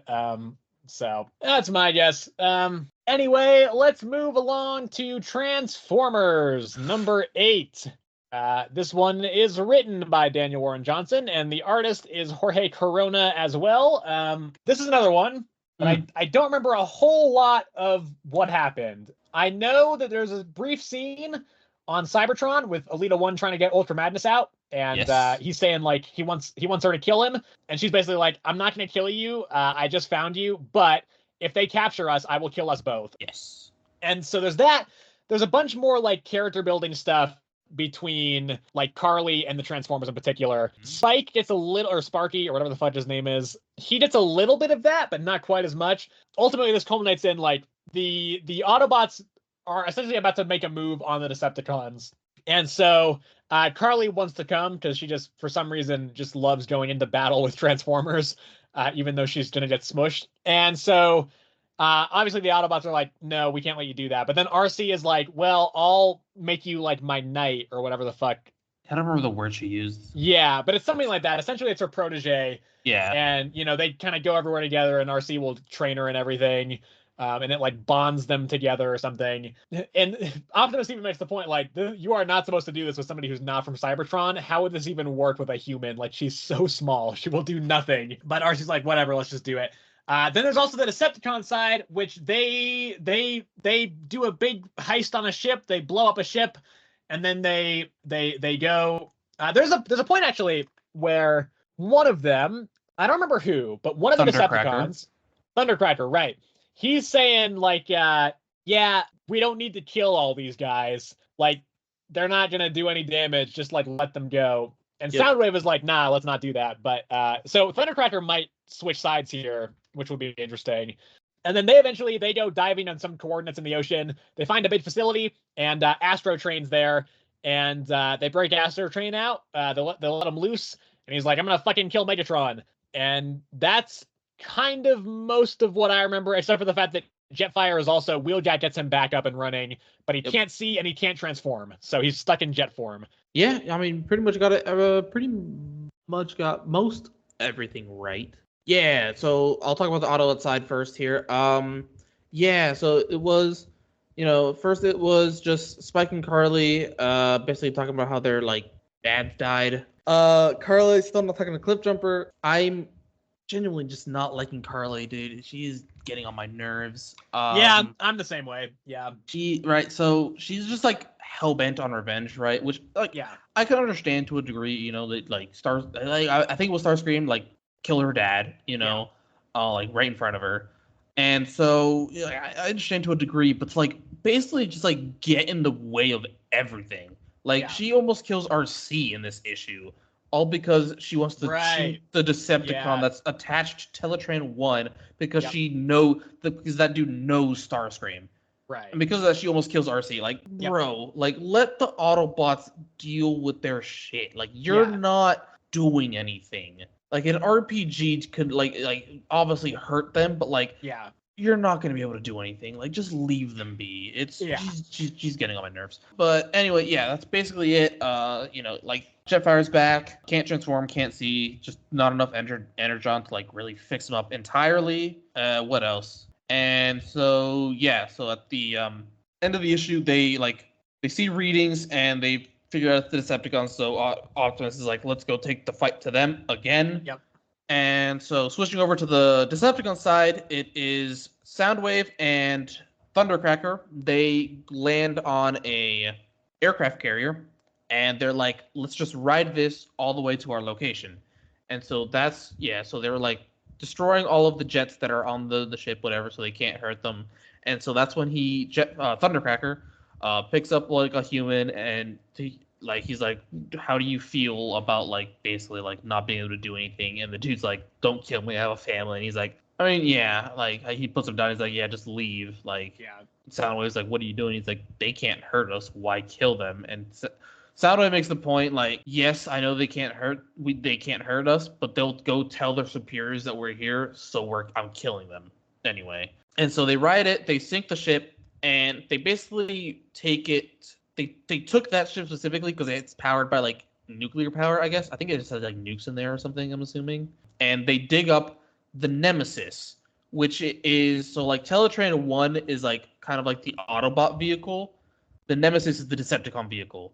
It's their big ship, and it was under the ocean, like underground, and so they dug it up, and that's where they discovered Astrotrain, and they dug it up for the simple reason of to call reinforcements, and that's where we see Shockwave on the television being like, what's going on, essentially, and that's where it ends. I still this was a pretty good issue for me. I was starting to not like Carly. Like last issue, I was like, okay, she's kind of getting on my nerves, but she's like within reason. But like this one, she was just like, I was like, okay, I don't like her at all anymore. Like she's mad at Cliffjumper because she didn't kill Starscream, but like she's never been to war. She like. To her, it's just a robot, but to them, it's like people. So like, it's like if Cliffjumper like literally just killed a person. Besides that, though, I enjoyed this issue. Still, Transformers is still really good, and a lot of good reveals in this one, namely Nemesis and Astrotrain. Yeah, it's pretty good. I gave it an 8. I give it an 8 as well. I do think like it was solid. It was decent. I for whatever reason, I just didn't end up liking it to the same degree as I liked, like the last issue, which I just really was like blown away by. I do kind of appreciate that this arc has so far kind of taken some time to slow things down a little bit. It's not quite as like all overwhelming action all the time. So I do appreciate that. But I do think this issue in particular, it's clearly putting pieces kind of in place for upcoming things. But on its own, I don't think it was necessarily this amazing thing. And like the Astrotrain stuff was cool, but I don't know who that character really is. So like for me, it didn't kind of mean much. I'd heard the name, I think, and the design's cool, but like I didn't kind of know much about him. So for me, that wasn't a huge reveal. But regardless, I still think it's very solid. The art's still incredible, and you have an 8 as well. That would lead us into the Sacrificers number 8 here. This is Sacrificers number 8, written by Rick Remender. The artist is Max Fiumara. So this is the issue. Last issue, we looked in on Saluna and her journey through the woods of death and chased by the dogs and everything.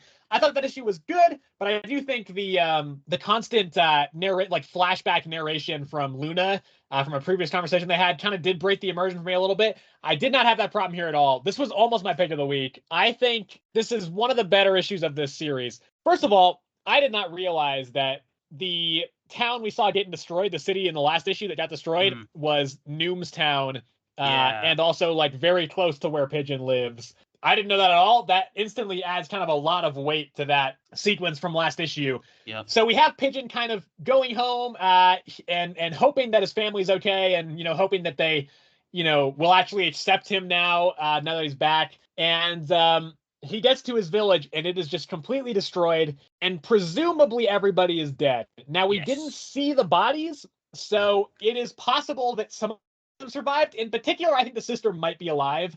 That's the one. That's the one he definitely wants to be alive, because that was the only one that was like nice to him, is what he was saying as well. So I think it is possible that she will be alive. We did see her teddy bear, but we didn't see her.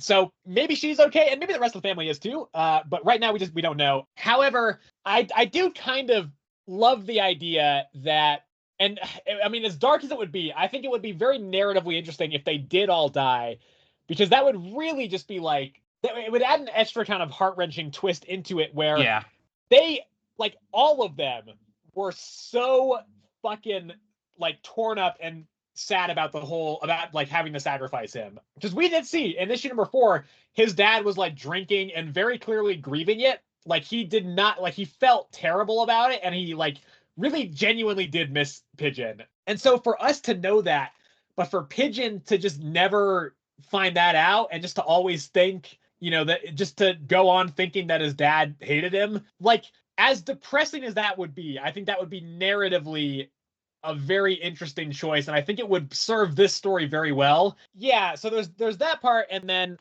he ends up going to the main part of the city. He doesn't talk to like the leader of it or one of the higher up people there. And that guy's essentially just saying like, why the fuck did you come back? You are the reason our town is destroyed. Like, this is all because of you. You should have just like accepted that you were being sacrificed and just fucking gone with it. And Pigeon keeps trying to say like no, like I saw what they're doing. The gods are fucked. But this guy just will not listen. He's like he's kind of like the religious leader of the town. And so yeah, because their king was somewhere else, and he was like controlling everything, and so yeah, definitely the religious leader, I would say. So so Pigeon is ultimately like, fucking fine, whatever, just kill me then. And so he goes in to be sacrificed, and the dude raises the axe and he swings it down, and then Pigeon catches it and is like, go fuck yourself. I've got like the power of the gods in me. I'm gonna fucking take them all down. And I thought it was going to kind of go something like that. I thought what was going to happen is he was going to let the axe connect with his neck, but it would just like bounce off, or the axe would break or something. Exactly. That's what I thought too as well. And then I figured the religious leader might even turn around and be like, oh my God, like you're one of the gods now. And then like start worshiping him or something. And then Pigeon's still just like, fuck you. I do love, like, he just fucking decapitates that dude in this issue. Like, it is so, he's just like, get the fuck out of my face. I'm taking you down. So I think this issue watched a really good balance. I know I mentioned, I think it was last issue when we were talking about this, because Pigeon's story, obviously the last time we saw him in issue number 6, was on a more hopeful note. He had just gotten the power of the gods, and he was like, I'm gonna go fucking kill them. Yes. It was kind of like the highest point that character has really been since the start of the series. And so I had questioned, because the last issue was very bleak, I had questioned if this issue with Pigeon would go back to that bleakness, or if it would kind of keep some of the hopeful and you know, triumphant momentum from that last issue moving into this new story. And this issue did both. It has the absolutely like heart-wrenching, just horrifically bleak and sad moments, just Pigeon's journey there. And even when he gets to the city and just everybody's fucking telling him how terrible he is, like he's getting, like villagers are like throwing rocks at him. They're like, you fucking did this. So seeing that part, right, that is obviously the bleak side of it. And again, if his family really is dead, that adds a whole other, you know, heartbreaking but also kind of poetic angle where he just never knew that his parents actually did love him and they didn't want to sacrifice him, despite him literally being born to be sacrificed. Like, they didn't even give him a name because they knew that he was the one they were going to sacrifice. They still cared about him, and for him to never know that adds this, again, very, very bleak, sad, but also this poetic angle to it. But then you also have just the absolute fucking triumph of him just being like, fuck you, priest, I'm getting the fuck out of here, and I'm just going to take everybody down. So I think that dichotomy was very interesting. And I think it's also, it could have felt really wonky structurally, and like it was like tonal whiplash, but it didn't. It felt like just enough of triumph at just the right time to build that momentum and keep the hope in the series alive. Because at a certain point, like if a series is too bleak, it just becomes not fun to read anymore, you know? So to have that little moment of triumph just to keep the hopeful light of this series at least kind of around, I think was a really great choice, and I think it just ended up making this issue very effective and one of the best of the series so far. This issue was really great. This series is still really great. But yeah, like you said, this issue does a good job of like keeping the bleakness, but also like the hope as well, like keeping that alive. And a big part of Pigeon's thing for this issue as well was a bit more character development for him, right? Because he was saying that a lot of his life, basically, he hasn't been able to decide anything, right? Because like from the moment he was born, he was chosen as a sacrifice. Like he's never had a name, and like basically he's had his life decided for him. And so right before the priest was gonna like chop off his head, he was like, you know what? Like, why am I letting you now, of all people, decide that I should be like sacrificed again? Like I should be fulfilling my sacrifice? Like no. Like, I know what I saw over there in the God's place. Like, that was hell. And, like, basically, I want to, like, basically, I'm going to live my life like how I choose it now. Like I'm gonna be making the decisions, and so his decision is to just like the gods aren't who they say, so I'm gonna kill the gods now. And so that was a big part of this issue as well. Just like a bit more character, like for Pigeon, a bit more character development in that area. Yeah. And I don't know if I really hope that like all of his family is dead, right? Like if anything, I feel like for me at least, I feel like it'd be better if the only one that he thinks cared about him is the only one that died, maybe. At least maybe just the dad survived. I don't know. Right. Something like that. Where like he thought he'd find hope in like a family member, but it's somebody that like he didn't care if they died. And then then he learns that like they had loved him like always. Yeah, sure. Yeah, maybe. Yeah. I don't know. But I don't know. I feel like that'd be a bit more character in that sense, and that at that point. But yeah, what else can I say about this one? That's pretty much it. Still really good. Still really enjoying this series as a whole. I kind of wished he had stayed with Solila. I simply because like I also really enjoy like her part of the story is what like really made this series for like me at least like pop when she like almost dies. Like I feel like them getting down to the getting to the bottom of this like whole issue and like I don't know, basically him confronting her father, and I don't know, maybe it could have been interesting too because like her side of the story is also somewhat interesting, and like she knows like the whole god thing going on upstairs as well, so like that bring more information down. But at the same time, like this is also still interesting. So, but yeah, besides that, this issue was great, and I gave it a 9. I gave it a 9 as well. Yeah, I mean, next issue is looking like more of Pigeon's journey, but then the issue after that, Seluna does appear to be coming back. So if we had any questions as to whether or not she's actually dead, she's not. She's on the cover. So, but this did kind of feel like the inverse of last issue in a sense, because we had last issue Seluna's struggle to get to the top of the cliff, and it was kind of hopeful in that sense as we saw her making progress, and then she makes it up there, and then it ends with her just being pulled straight back off. So it's kind of the inverse, where that was building up some hope there, and just to rip it back and make it bleak again. This is kind of the opposite of that. So all right, now we're going to get into the rest of the Blood Hunt block, and thankfully the reading order is just alphabetically, so this will make it really easy looking at the pull list here. So it starts off with The Amazing Spider-Man, number 49. So this is written by Zeb Wells, and the artist is John Romita Jr. So I know earlier in the episode, right at the start, I was talking about how I am not a fan of John Romita Jr.'s art. I don't think it's aged very well. I should say modern day JR Jr., because again, classic JR Jr., great stuff. For the time, absolutely amazing.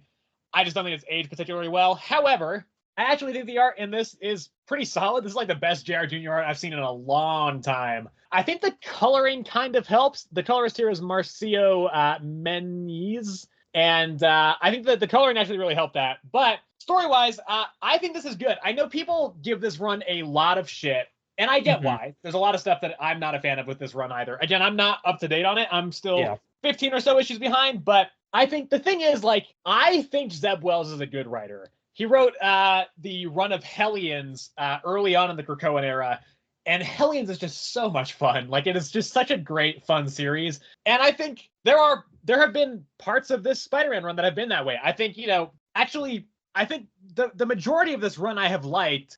It's just the big, main kind of conclusion to the first major kind of year of this series I really didn't like. I know people take issue with the fact that Peter and MJ are not together. I don't really care. Like, they'll get back together again eventually. Like, this comics is such a cyclical thing. Like, it'll all get kind of reversed at some point. Think so? I do think so. Yeah. Eventually. I don't know when. It might be like 5-10 years out, but I think it'll happen eventually. So as far as this story goes, Kareem, who has been kind of a constant throughout this series, he's one of the people working for the White Rabbit. He calls Peter, or he texts him, because White Rabbit has been turned into a vampire. At least that's what he tells Peter. What it actually is that she turned into a vampire and then bit him. And the way that vampires work, at least in this universe, I think this is the case though, just typically. I think that usually it is, because that's how it was in the Blood Commandment, right? Blood Commandment, yeah. Where if you kill the vampire who bit and turned you, everybody that vampire turned then reverts back to human. So Kareem calls him over. He's like, hey, send Spider-Man over to this place and help me cure White Rabbit here by killing this other guy. And so Spider-Man, while this is happening, he's fighting a bunch of vampires. He's like, yep, thank God I can just like fight all these vampires. They're just monsters. I don't have to worry about the morality of it or anything. And then when he goes to try to cure White Rabbit, he sees the person who turned her, and it's a very reluctant vampire who does not want to be a vampire and is not really wanting to turn anybody and is ultimately like, just kill me. And I think like genuinely, there's some good like actual emotional moments here and genuine like good nuanced storytelling with some real depth where he at one point goes, yeah, you superhero types were never around when I was being like shaken down for protection money.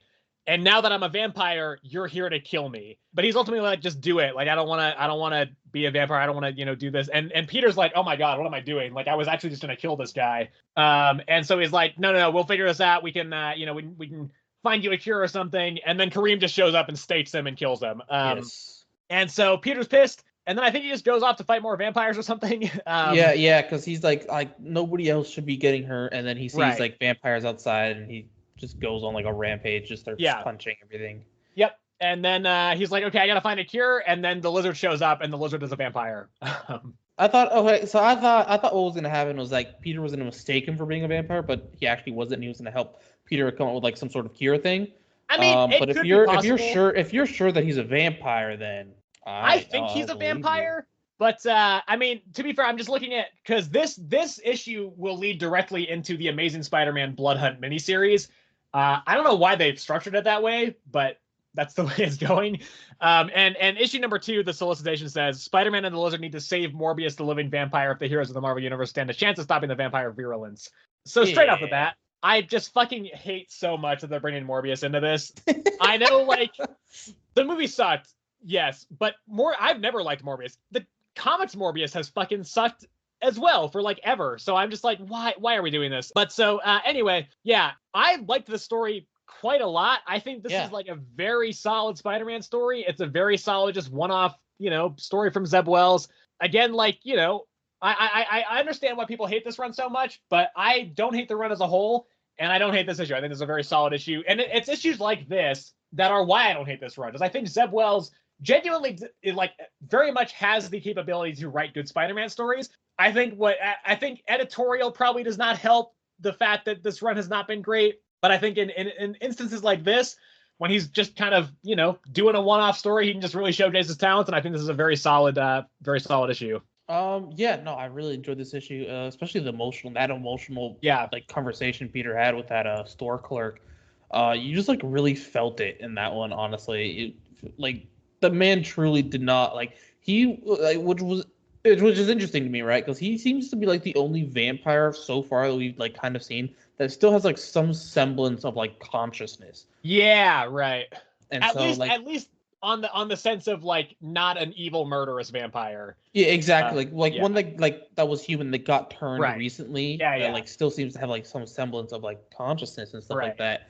And because like he himself got turned White Rabbit and then locked himself up. Because like even right after he attacked Peter, he was like he just starts talking to him like a normal person. Like it was just like just the way that he was saying, and even Peter being like, God, what was I about to do to you? Like, Jesus Christ, you're still a person, I don't do this. Just for him to like die right in front of him. Mm-hmm. And but even outside before he had met the store clerk, Peter wasn't killing vampires. He was just webbing them up. Yeah, he was just like punching them, because he didn't have a stake or anything at that point. Yeah, exactly. So like he was never killing them anyway. So I really don't know how Kareem almost convinced him to kill this one just because of White Rabbit of all people too. But I'm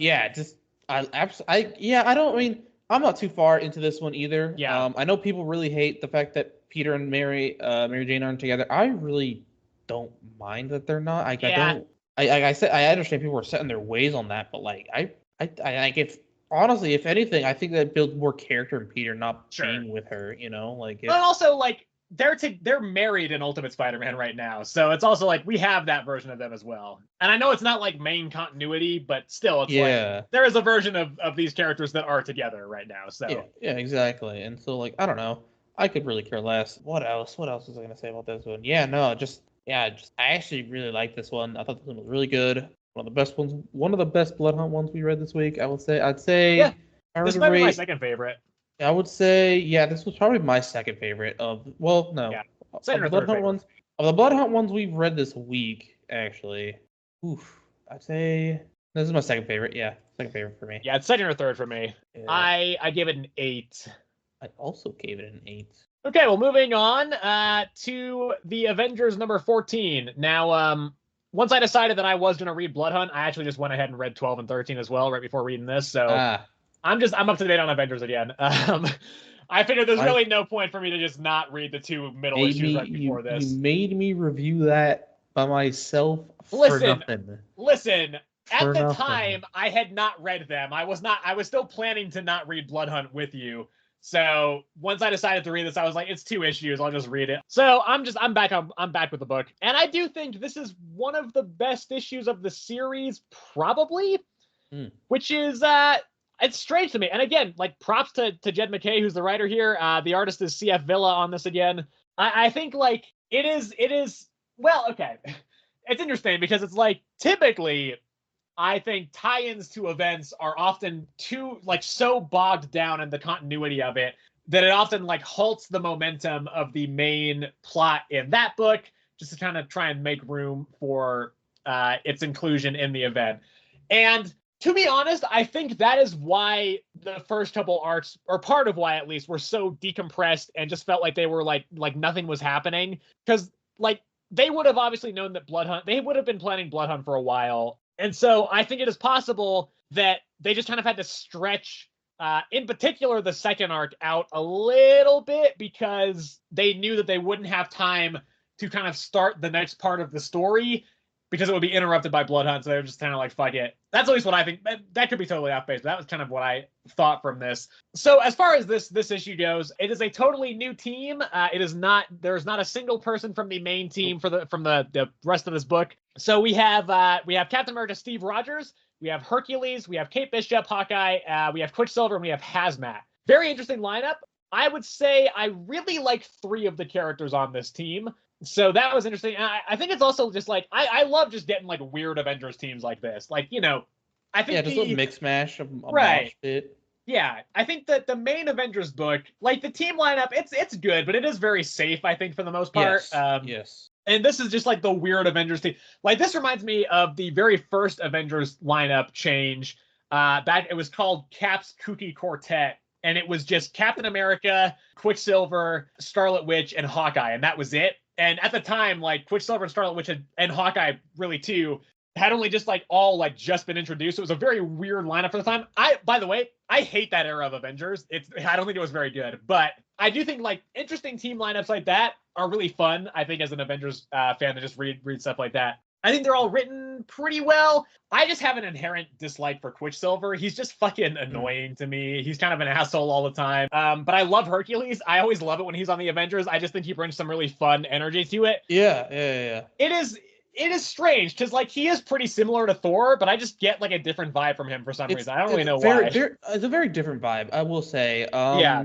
I mean, one, he doesn't talk in like old English. What else? Yeah, just the way he acts and the way he like fights, everything about it. I think for me, Hercules is like a mix of old Thor pre being banished to Earth and new Thor. I think he's got like the party animal spirit of that original Thor, but still actually genuinely cares about like the world and wants to help it and stuff. And he's kind of a showboat. I think Thor has kind of gotten past that point. And then I'm a big fan of Kate Bishop Hawkeye. She's really fun. I think she's good in this. Hazmat, I don't really know much about her. I know I've read stuff with her in it, and obviously I'm aware of her character, but I know so little about her. But so most of this issue is just they fight off a bunch of vampires. That's kind of where Cap is calling the team together for the first time. And then they go to a different place and they fight off a bunch of different vampires, except these vampires are Nazis. And you get some just, again, like as we were kind of saying with the Captain America, like actual core issue earlier in the episode, I do think that Jed McKay just has a really good handle on Steve's voice. There's a line that he says at one point, which is just like the most Captain America thing ever, where he goes, "I've known good vampires, people who never ask for this curse, who don't inflict their pain and hunger on others, but I've never known a good Nazi." And it's like, that's just the most. And there's a lot of lines like that through this. He's kind of talking throughout the whole thing about how he's got his superhero side and his soldier side. And like his soldier side knows that he's doing his best and he's saving everybody he can, but it also knows that he can't save everyone. And that just really like tears up the superhero side of him. Yeah. All that stuff, great.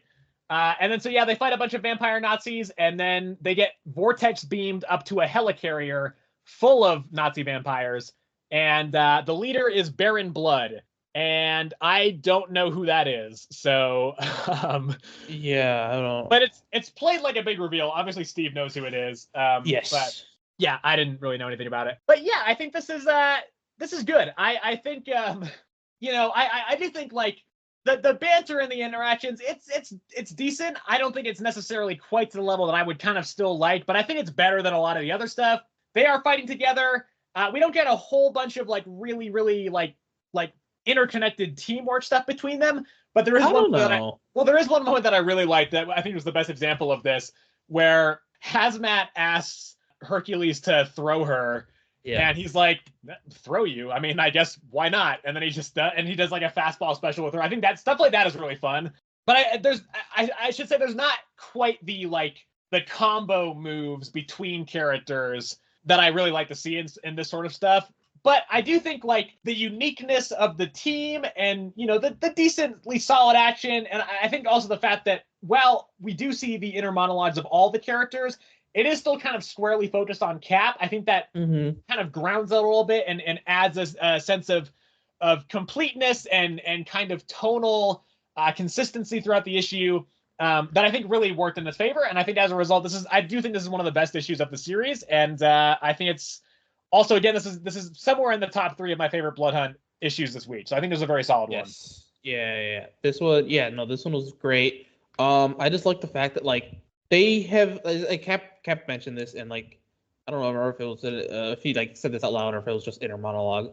But the fact that like every single one that like answered his call or whatever in one form or another has been an Avenger, right? Whether that was like Avenger, it was like New Avenger, West Coast Avenger, and so the fact that they're just like able to like instantly honestly just instantly like work together and just like work to each other's strengths. Like you said, like that the fastball special between Hercules and Hazmat, like Hercules like questioned it for a second, but then he was just like, all right, I'll do it. Yeah. Like besides that, he didn't really question it. He just trusted her, and that's just like the fact that like the reason that I've been liking this one so like this issue so much as well is just because the fact that like they're instantly able to work together, unlike the other team that's like supposed to be like the safe choice. Right. It still feels like their teamwork is just like sloppy. Like, not all there. It's not all there. Like, and I don't know if it's just the difference between leadership at that point. I think Steve helps because he has the service background, so he's very much just like he just knows how to lead a team. Yeah, exactly. So I don't know if it's just that specifically, but yeah, I just love the way that they actually are like they feel like a team, even though they're just like rounded up heroes. Honestly, and so far Blood Hunt has just been pretty good. I've been liking the story so far.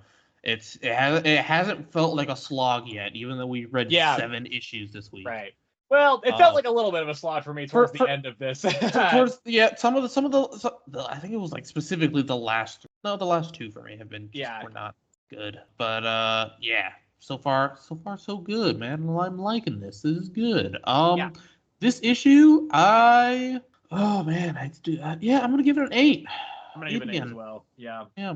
So that means we are moving on to Blood Hunters. Blood Hunters. I was not looking forward to this one at all. No, okay. So I didn't realize. I thought, okay, going into this, I was like, okay, a new team lineup. Some people that are just gonna go out hunting vampires. Yeah, I didn't realize it was 3 separate stories of 3 different characters. Okay, well, talk about the first one. It was Hawkeye on the run, vampires attack. He rounds up New Yorkers. They go on the attack, and that's pretty much it. I gotta say, I fucking loved the first part. I loved the first story in this.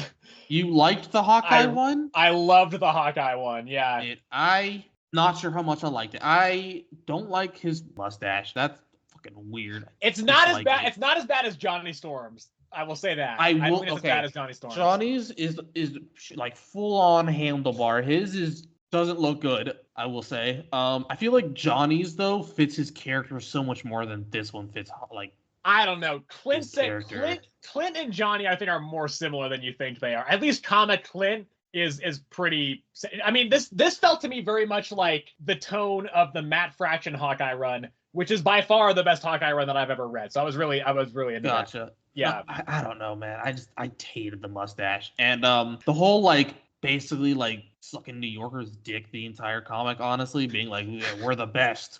Not the fact that I genuinely don't like New York and like whatever. I was just like, Jesus, like why? Like I don't understand. It felt so Spider-Man 1, like Sam Raimi Spider-Man 1, like you mess with one of us, you mess with all of us. Like literally, that's what it was. Because they bring together like a priest, a puppetry therapist who's just there on the street for some reason. Yeah. My favorite part is when there's just a big like union dude in an apartment. He sees all the people fighting the vampires outside. He's like, the streets haven't looked like this since the 80s. Let's fucking go. And he just goes out there and starts beating the shit out of them. I loved it. It was so goofy, but I loved it. So the union dude like threw me for a whirl, right? Because like first he says that, and then he goes out, but stabs a man with the blunt side of a pickaxe. Like just did he really?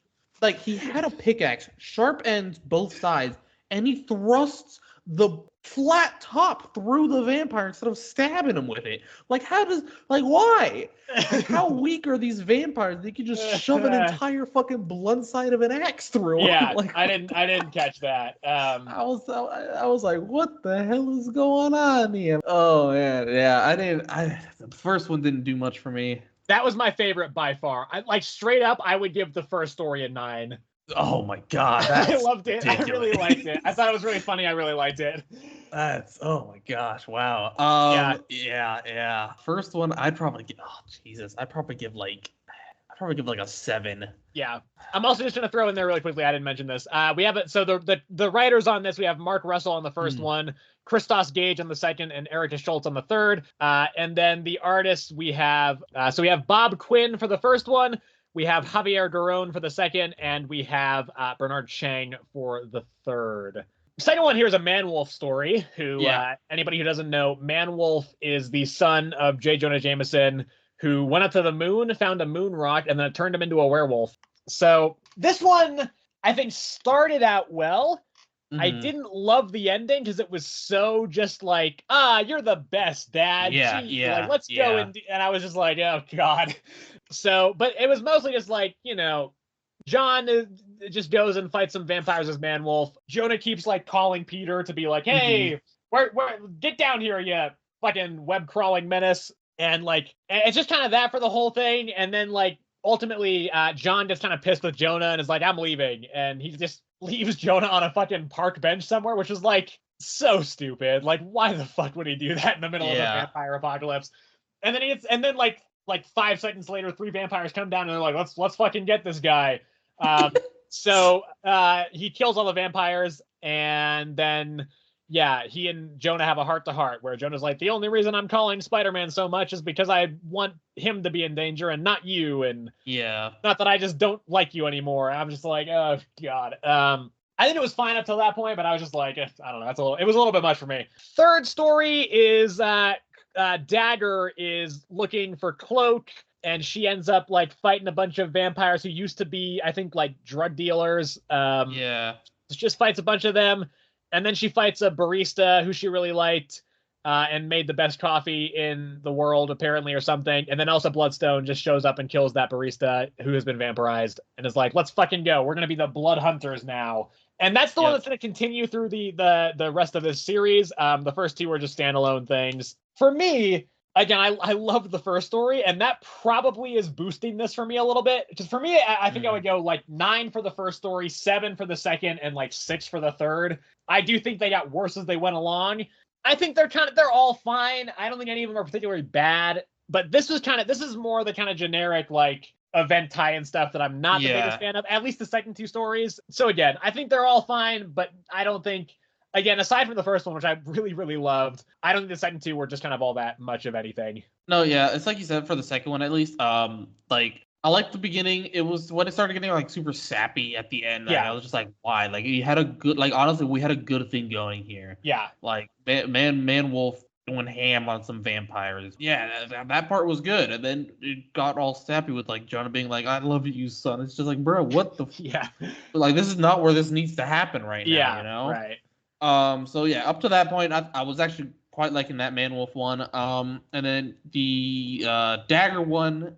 Yeah. I mean, I don't know that much about Cloak and Dagger. I don't really either. Yeah. But yeah, honestly, why? I don't. I don't know. I mean, I like Elsa Bloodstone, so maybe it'll get like, better. I liked her. I like the fact that she's coming in. Maybe I'll like it more later. But like right now, I'm just like the Dagger one. She just fought off like I think it was like a total of like 5 vampires whilst inner monologuing. But yeah, I don't know. Elsa showed up at the end, and yeah, that was pretty much it. As a whole, I would rate each one probably like 7 for the first.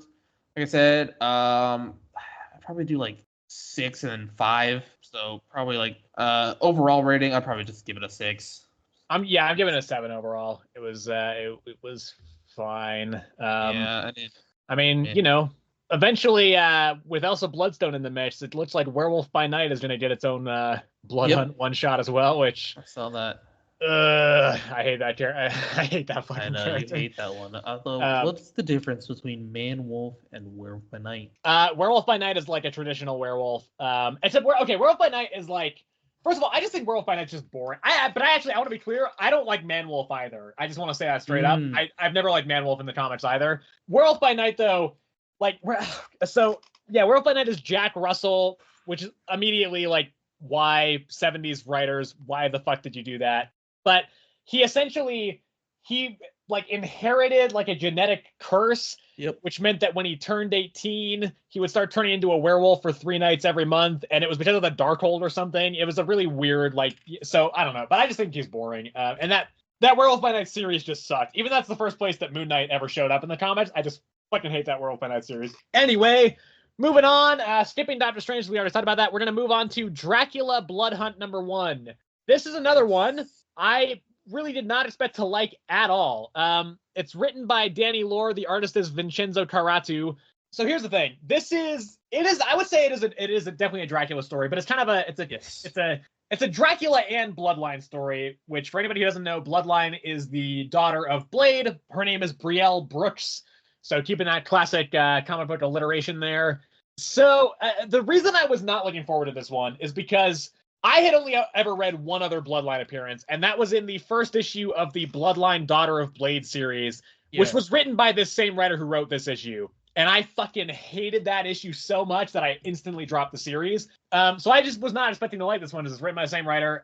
Ultimately, though, I think this is pretty good, actually. I ended up enjoying this. Yeah. We have the start. Dracula's doing some like blood ritual, but he's also like, we gotta save the earth from all these rogue vampires. And then so it cuts to Brielle in Atlanta. So yeah, I mean the Dark Force energy goes kablamo, and the vampires aren't showing up. So she starts fighting just a bunch of vampires. She's doing okay, like holding her own, but ultimately the flood of vampires does start to overwhelm her. And then Dracula shows up and just fucking kicks the shit out of all of them. Dracula's written really well in this, actually. I feel like the voice of Dracula is like genuinely very solid in this. And I think Brielle works here as well. I think, all the elements of this kind of worked. And then so we do see an expanded version of the conversation from the Blood Hunt Free Comic Book Day issue, where Dracula shows up and is talking to Bloodline. Is like, we got to save the world together. So Dracula teleports both himself and Bloodline to New York, and they teleport right outside the Sanctum Sanctorum. And then fucking Daredevil's watching on the roof, and he's like, let's fucking go. We're going to join the fray here. And he's on the cover of the next issue, so he's going to have a big role there, which is exciting. And I just like, again, it is, just to like hammer home how nothing I feel the Daredevil series is. He's in this for one panel, does not say anything, And I got so fucking hyped when I saw him. I was just like, let's fucking go. That's how easy it is to make me excited about Daredevil. And the fucking Daredevil series can't do it. Like, what the fuck is wrong with that series?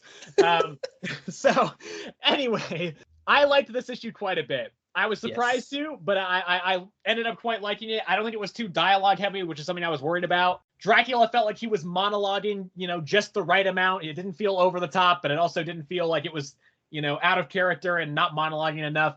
I just think it all worked really well. I think his interactions with Brielle were interesting, just like seeing the daughter of Blade and Blade's greatest enemy just stand off like that, but also have to form this uneasy alliance. I think it was just really interesting, especially because like Brielle and Dracula have never met before, right? It's not like the same thing we've seen with Blade and Dracula. We've seen that a lot, but this is a new pairing, and I think it's an interesting one. And so, I ended up liking this quite a lot, like much more than I thought I was going to. And I thought it was pretty good. I actually quite enjoyed this one as well. I kind of went into this with like no expectations at all, to be honest. Yeah. Besides what I had read in the free comic book day stuff, which was essentially the ending of this comic. But this is my first time ever reading anything with Brielle, and so and to be honest, Dracula as well, actually. And so I thought Dracula was actually really well written. Commanding like his own army type thing, like basically being like anybody that like doesn't agree with me, like they have to die. Like that are like supposedly under my like wing. If they don't follow me, they dead. And so he goes out basically and just tries to find Brielle, and their meeting was interesting to say the least in that sense, because like even Brielle was like, I don't know if I trust you, but like you said you're not here to kill me, and if you betray me, me and my dad will just like kick your butt. He's like, yeah, I know. So and so she's like, all right, well, I'll go with you. Just let me talk to my mom real quick. I like her character. I like this Dracula a lot. They basically from Atlanta they teleport to Manhattan, I believe. Yep. If I'm not mistaken, and then it pins to Daredevil pulling his best Batman imitation there on a rooftop corner. But anyway, Daredevil's coming into the next Dracula Blood Hunt issue, and so but besides that, I really like this one. I really like the art, like the story, and this one for me at least was my favorite of the Blood Hunt ones this week. Yeah. So I gave this one a 9. Oh wow, okay, I give it an 8. Let's move on over to Strange Academy Blood Hunt #1. This is there's a couple stories in this. They are all written by Daniel Jose Older, and then there's a couple different artists. We have Luigi Zagaria on one of them. We have Eric Gapster on the second, and then Eric Gapster is also the artist on the third issue. So straight up, this was easily my least favorite issue of Blood Hunt. So far. This sucked. I don't know if I'd go that far. I don't think it was great, but I don't think it was like terrible. It was fine. And here's the thing. I liked Strange Academy. Like I read the entire original run. It was really good. But I think like this is not the same creative team. And I think Strange Academy's been kind of in limbo since that original series. And I don't know if anybody's really been able. And I didn't read like the couple like crossover Strange Academy issues that were last year.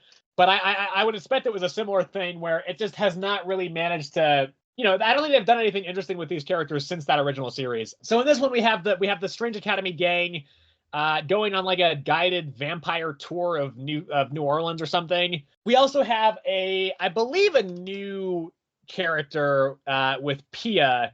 It does say first appearance here, and she definitely was not in the original run. And then her familiar Tito Pepping. Yep. Yeah, so some vampires show up, they have a big fight. And then they go back to Strange Academy where the astral form of Doctor Strange shows up and is like, hey, we need to fucking cast the kill all vampire spell. And Brother Voodoo's like, absolutely not. We're not doing that. And then Doctor Strange is like, well, we can though, because like the Darkhold, there's an imprint of it in Madripoor in the forest. So after a bit of like a back and forth, the Strange Academy gang decides to go there and try to bring back the Darkhold to Strange Academy. And when they go there, they find out that it's the kid Darkhold from the very end of Contest of Chaos, who before reading this issue, I straight up forgot that kid existed. I'm gonna be honest, I don't remember him being in Contest of Chaos at all. So he was. It was right after like Wanda ate part of the Darkhold. We saw that kid just like wash up on the beach or something, and it was like he's the Darkhold or something. So I don't know. I forgot about him, and when I saw him, I was like, okay, I guess it's cool that plot thread is, being brought back, but I don't care. So he just fucking destroys Strange Academy. Maybe kills Pia's familiar. It's not entirely clear. Unclear. Yeah. I kind of doubt it because it was really cute, and I don't think this like more kid-friendly series would just kill off something like that. But maybe it would. I don't know. And then and then it ends with Pia being like, all right, well, I'm actually a vampire, and then she bites the Darkhold kid, and that's where the issue ends. But then there's two other backup stories. One about the Darkhold kid kind of showing his journey to Madripoor, where he was kind of traveling with Agatha in disguise because they were kind of trying to avoid Wanda. Except then the Darkhold kid gets pissed that Agatha is like, I don't really know why. He's just like, I just want to do my own thing. And then so he just like runs down the train being like, help, that's not my mom, I'm being kidnapped. And then makes it off the train, and he just like jumps off into like a lake or something, or the ocean, and then like hitches a ride on this dude's boat, like a fisher boat kind of thing, and turns the person rowing it into like a demon who does his bidding, and then just sails to Madripoor.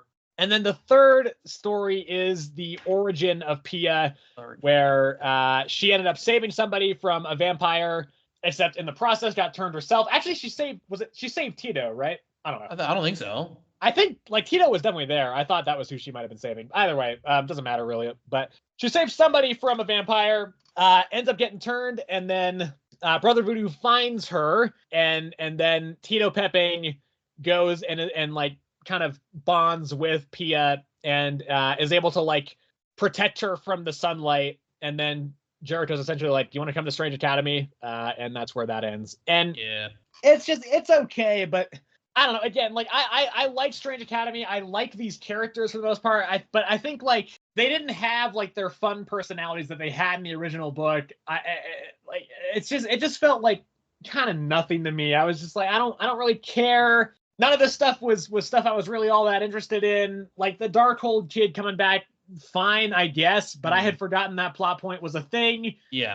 And the way it played out, I don't think it was really all that great. We'll see. It could turn around, and I like the Darkhold stuff could be interesting, I guess. I just don't think it is right now, and neither of the backups were all that great either. Again, I don't think anything was terrible here, but it was just not all that good. Part of me like understands why they did it this way, but like part of me also doesn't understand, like, it was all backwards, right? Like, first we get the Strange Academy thing. Yeah. And then we get the story of how the Darkhold ended up in Madripoor. Yeah. And then we get the origin story of the new girl in Strange Academy. Like, it was just we literally could have just flipped this, and it would have been the exact same, honestly. Yeah. At the end of the first story, the big reveal was that Pia was a vampire the entire time. But, like, I don't know. I feel like that's like, even if from just the origin story, like I was just like, oh, okay, like she's a vampire. That's why in the first story she says her familiar can only comes out at night, right? Which makes sense now because after reading the origin story, okay, the familiar bonds with her during the day. That's why it can't come out. And so when she said, like, when the familiar came out during the day and she said, oh, that's weird, and then everything went dark and vampires started invading, it's like, that's why she said that. Like, it all makes sense now. But it's just like, I don't understand why we went backwards with it. I really, like, besides that, I just, like, for shock factor, I guess, like, that was pretty much it. But even that, like, it's just like, it's such a just roundabout story, and then it's like, I don't know. Nothing about it really, like, I forgot about the Darkhold kid, honestly. I mean, it was like kind of close to a year ago at this point, so yeah, they literally did nothing else with it after that. Yeah, like, that's crazy. For them to just like throw it in our face again and expecting us to remember that. Yeah. And so I didn't really enjoy this at all, really. Like, that whole, like, Agatha and the Darkhold had a lot of conversation on that train, and I skimmed through that so fast. I'm gonna be real. I didn't most of that. So yeah, I don't know. I didn't really enjoy this one that much. But yeah, I gave this a 6. I initially had it at a 6. I'm going to drop it to 5. Okay, that'll bring us to the last issue of the episode, which is also the last issue of this Blood Hunt little thing we're doing here. And that would be Venom number 33. Yes. Written by Al Ewing. The artist is Juan Ferreira, which first off, great art. It's the same artist as Spine Tingling Spider-Man. And just really cool, creepy, like, Juan Ferreira is an amazing artist. I wish he did more stuff. Because it's kind of rare to see his name pop up on something. But whenever it's there, it's always incredible. Story-wise, here's the thing. I'm not that far behind on Venom. I'm like 10 issues behind. And even still, I was like, whoa, there's a lot of shit that's gone down. This shit spoiled so much for me. Yep. I should have caught up. Man, what the hell, man? Dude, it spoiled a lot for me as well. Like, I was kind of pissed, and I know it's not the series' fault because I have not been like, I'm not up to date on it. That's not the fault of the series, but I was still like, damn, I should have caught up because it's like in the 10 issues since I've read last, Dylan has died, disconnected from the Venom symbiote. Carnage went and destroyed the garden at the end of time. I don't know what the fuck's happening with Eddie. Dylan went to the eventuality, which is the big hand that I mentioned in the free comic book day episode. So there's been a lot of stuff that's gone down. This one, there's not a whole lot of kind of real plot progression here. Here's the thing. I genuinely cannot tell if this is more advancing the core Venom story or if it's doing Blood Hunt stuff right now. Because I don't really know like where we're at with Venom right now. And so I wasn't entirely sure. There are definitely vampires in this, but some of the the Lee Price stuff, I was like, is this related to Blood Hunt? I don't know. So it starts with a couple, what I assume are vampires, dropping like a big coffin down in New York. I mean, they have to be vampires. One of the pilots said he was from 1745. Right. Yeah. And so they drop this thing, and I don't know what it is. It looks like, I mean, it's a fancy coffin. Yeah, I'm just saying like what was inside it. I mean, I thought based on the cover of issue 34, it might have been Machine Man, but I don't think it is. No, his name is like Capacitator, something like that. So anyway, that it wakes up, and it seems to be the thing that like hunts and kills symbiotes, or at least it like eats the people that symbiotes kill, or both. I don't really know. I think it just eats symbiotes because at the end of the issue, I mean, Venom, the symbiote, comes face to face with it, and I guess based off the hive mind, he like was a deep-rooted fear instilled in him, right? And he was saying like this species used to get fat off of them, right? And so obviously, I'm assuming like he mentioned his planet and stuff, so like they didn't have hosts on their planet. It's the rest of the issue is kind of split into two parts, because Dylan and the symbiote are now separated. Dylan is hiding out in just this place. It looks like a bunker or something. It is a place that Toxin shows him. Who Toxin, the host of that symbiote, his name is Bren Waters, who might be like the kid of the original Toxin. I'm not sure. Either way, like he and Dylan are friends now. So yeah, he's kind of just hiding out in this bunker. And at the very end, some like vampire priest comes out and is like, "Yeah, I was like the priest for Venom or something." And I was like, okay. That's the cliffhanger at the end of the issue. And then the rest of the issue is Venom kind of having some philosophical musings about Dylan and everything. And then he and just his previous hosts, including Lee Price, who I think was prior to Eddie getting the symbiote back. Lee was the most recent host.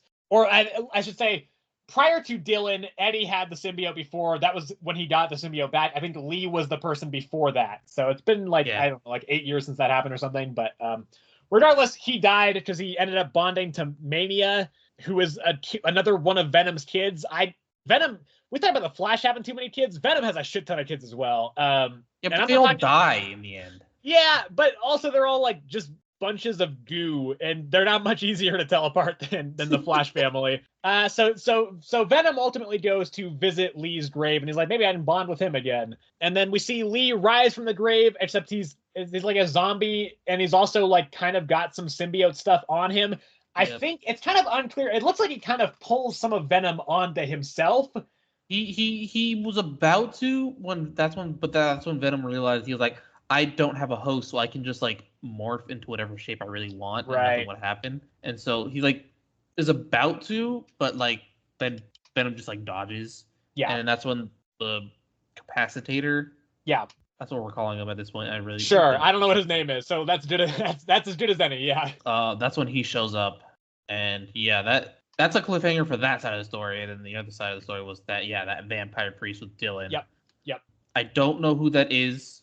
Yeah, I don't know who it is either. I feel like I'm supposed to know who that is. Like I don't. Like again, that was I will say that's another vampire that has like consciousness, but he seems to be like he seems to have been a vampire for a while. Yeah. Yeah, I don't know how he knows Venom or anything he was like that. priest or something, is what he said. Yeah, like I don't understand that. I don't understand how he understands. My guess, I don't know this, but I know that Eddie was very religious. Because I know like the reason he got the symbiote in the first place is because he went to a church to kill himself. Yep. That's when Spider-Man was doing the whole like Spider-Man 3 in the church with the bell and everything, and then it bonded with Eddie. So I'm guessing like he might have been a priest that knew Eddie during that period or something. Maybe, I don't know. That may be way off, but yeah, I'm not sure. I mean, yeah, dude, I'm not caught up with Venom. This feels like more of a Venom thing. I mean, there were bits and pieces here and there. Like the capacitator seems like a vampire. I don't know. I don't know if he is or not.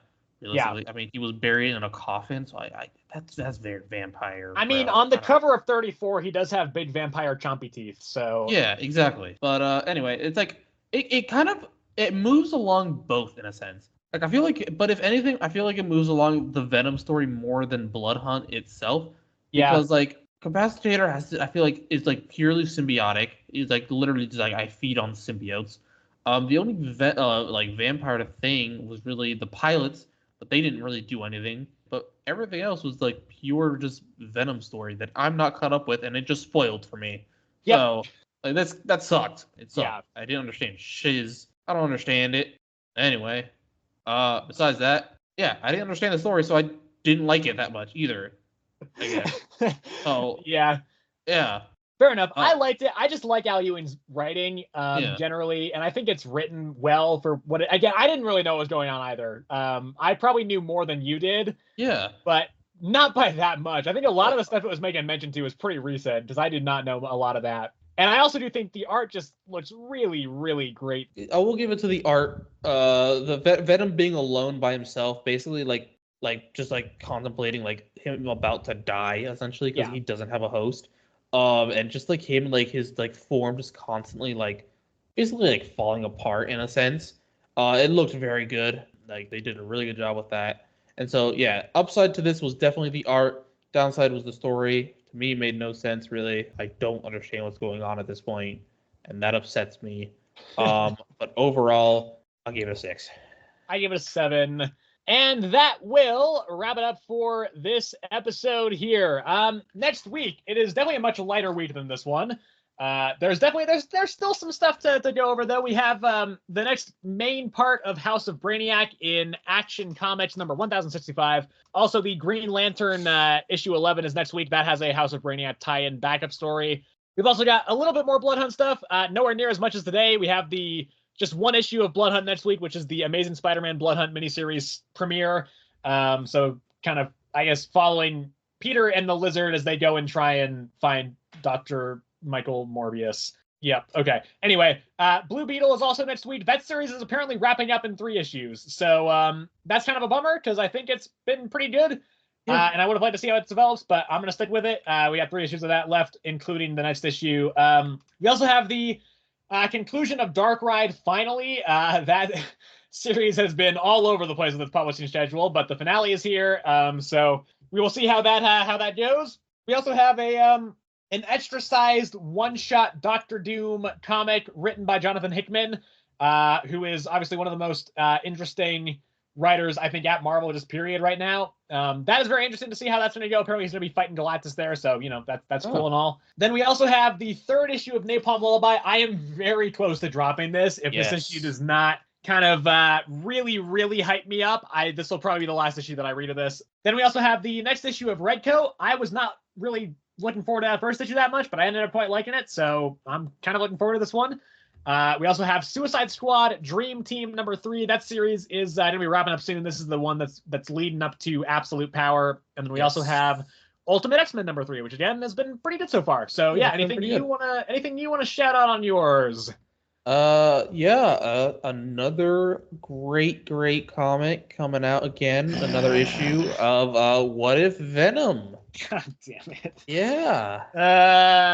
Yeah. I picked it up, so I do have it. Yeah. Anyway, though, that will wrap it up for this episode. Thank you again, as always, for watching or listening on whatever platform you may be on. If you are on YouTube, you can, of course, like the video if you enjoyed. You can also subscribe to the channel if you want to see more of our videos. You can also hit the bell notification so that you get notified when we post those videos.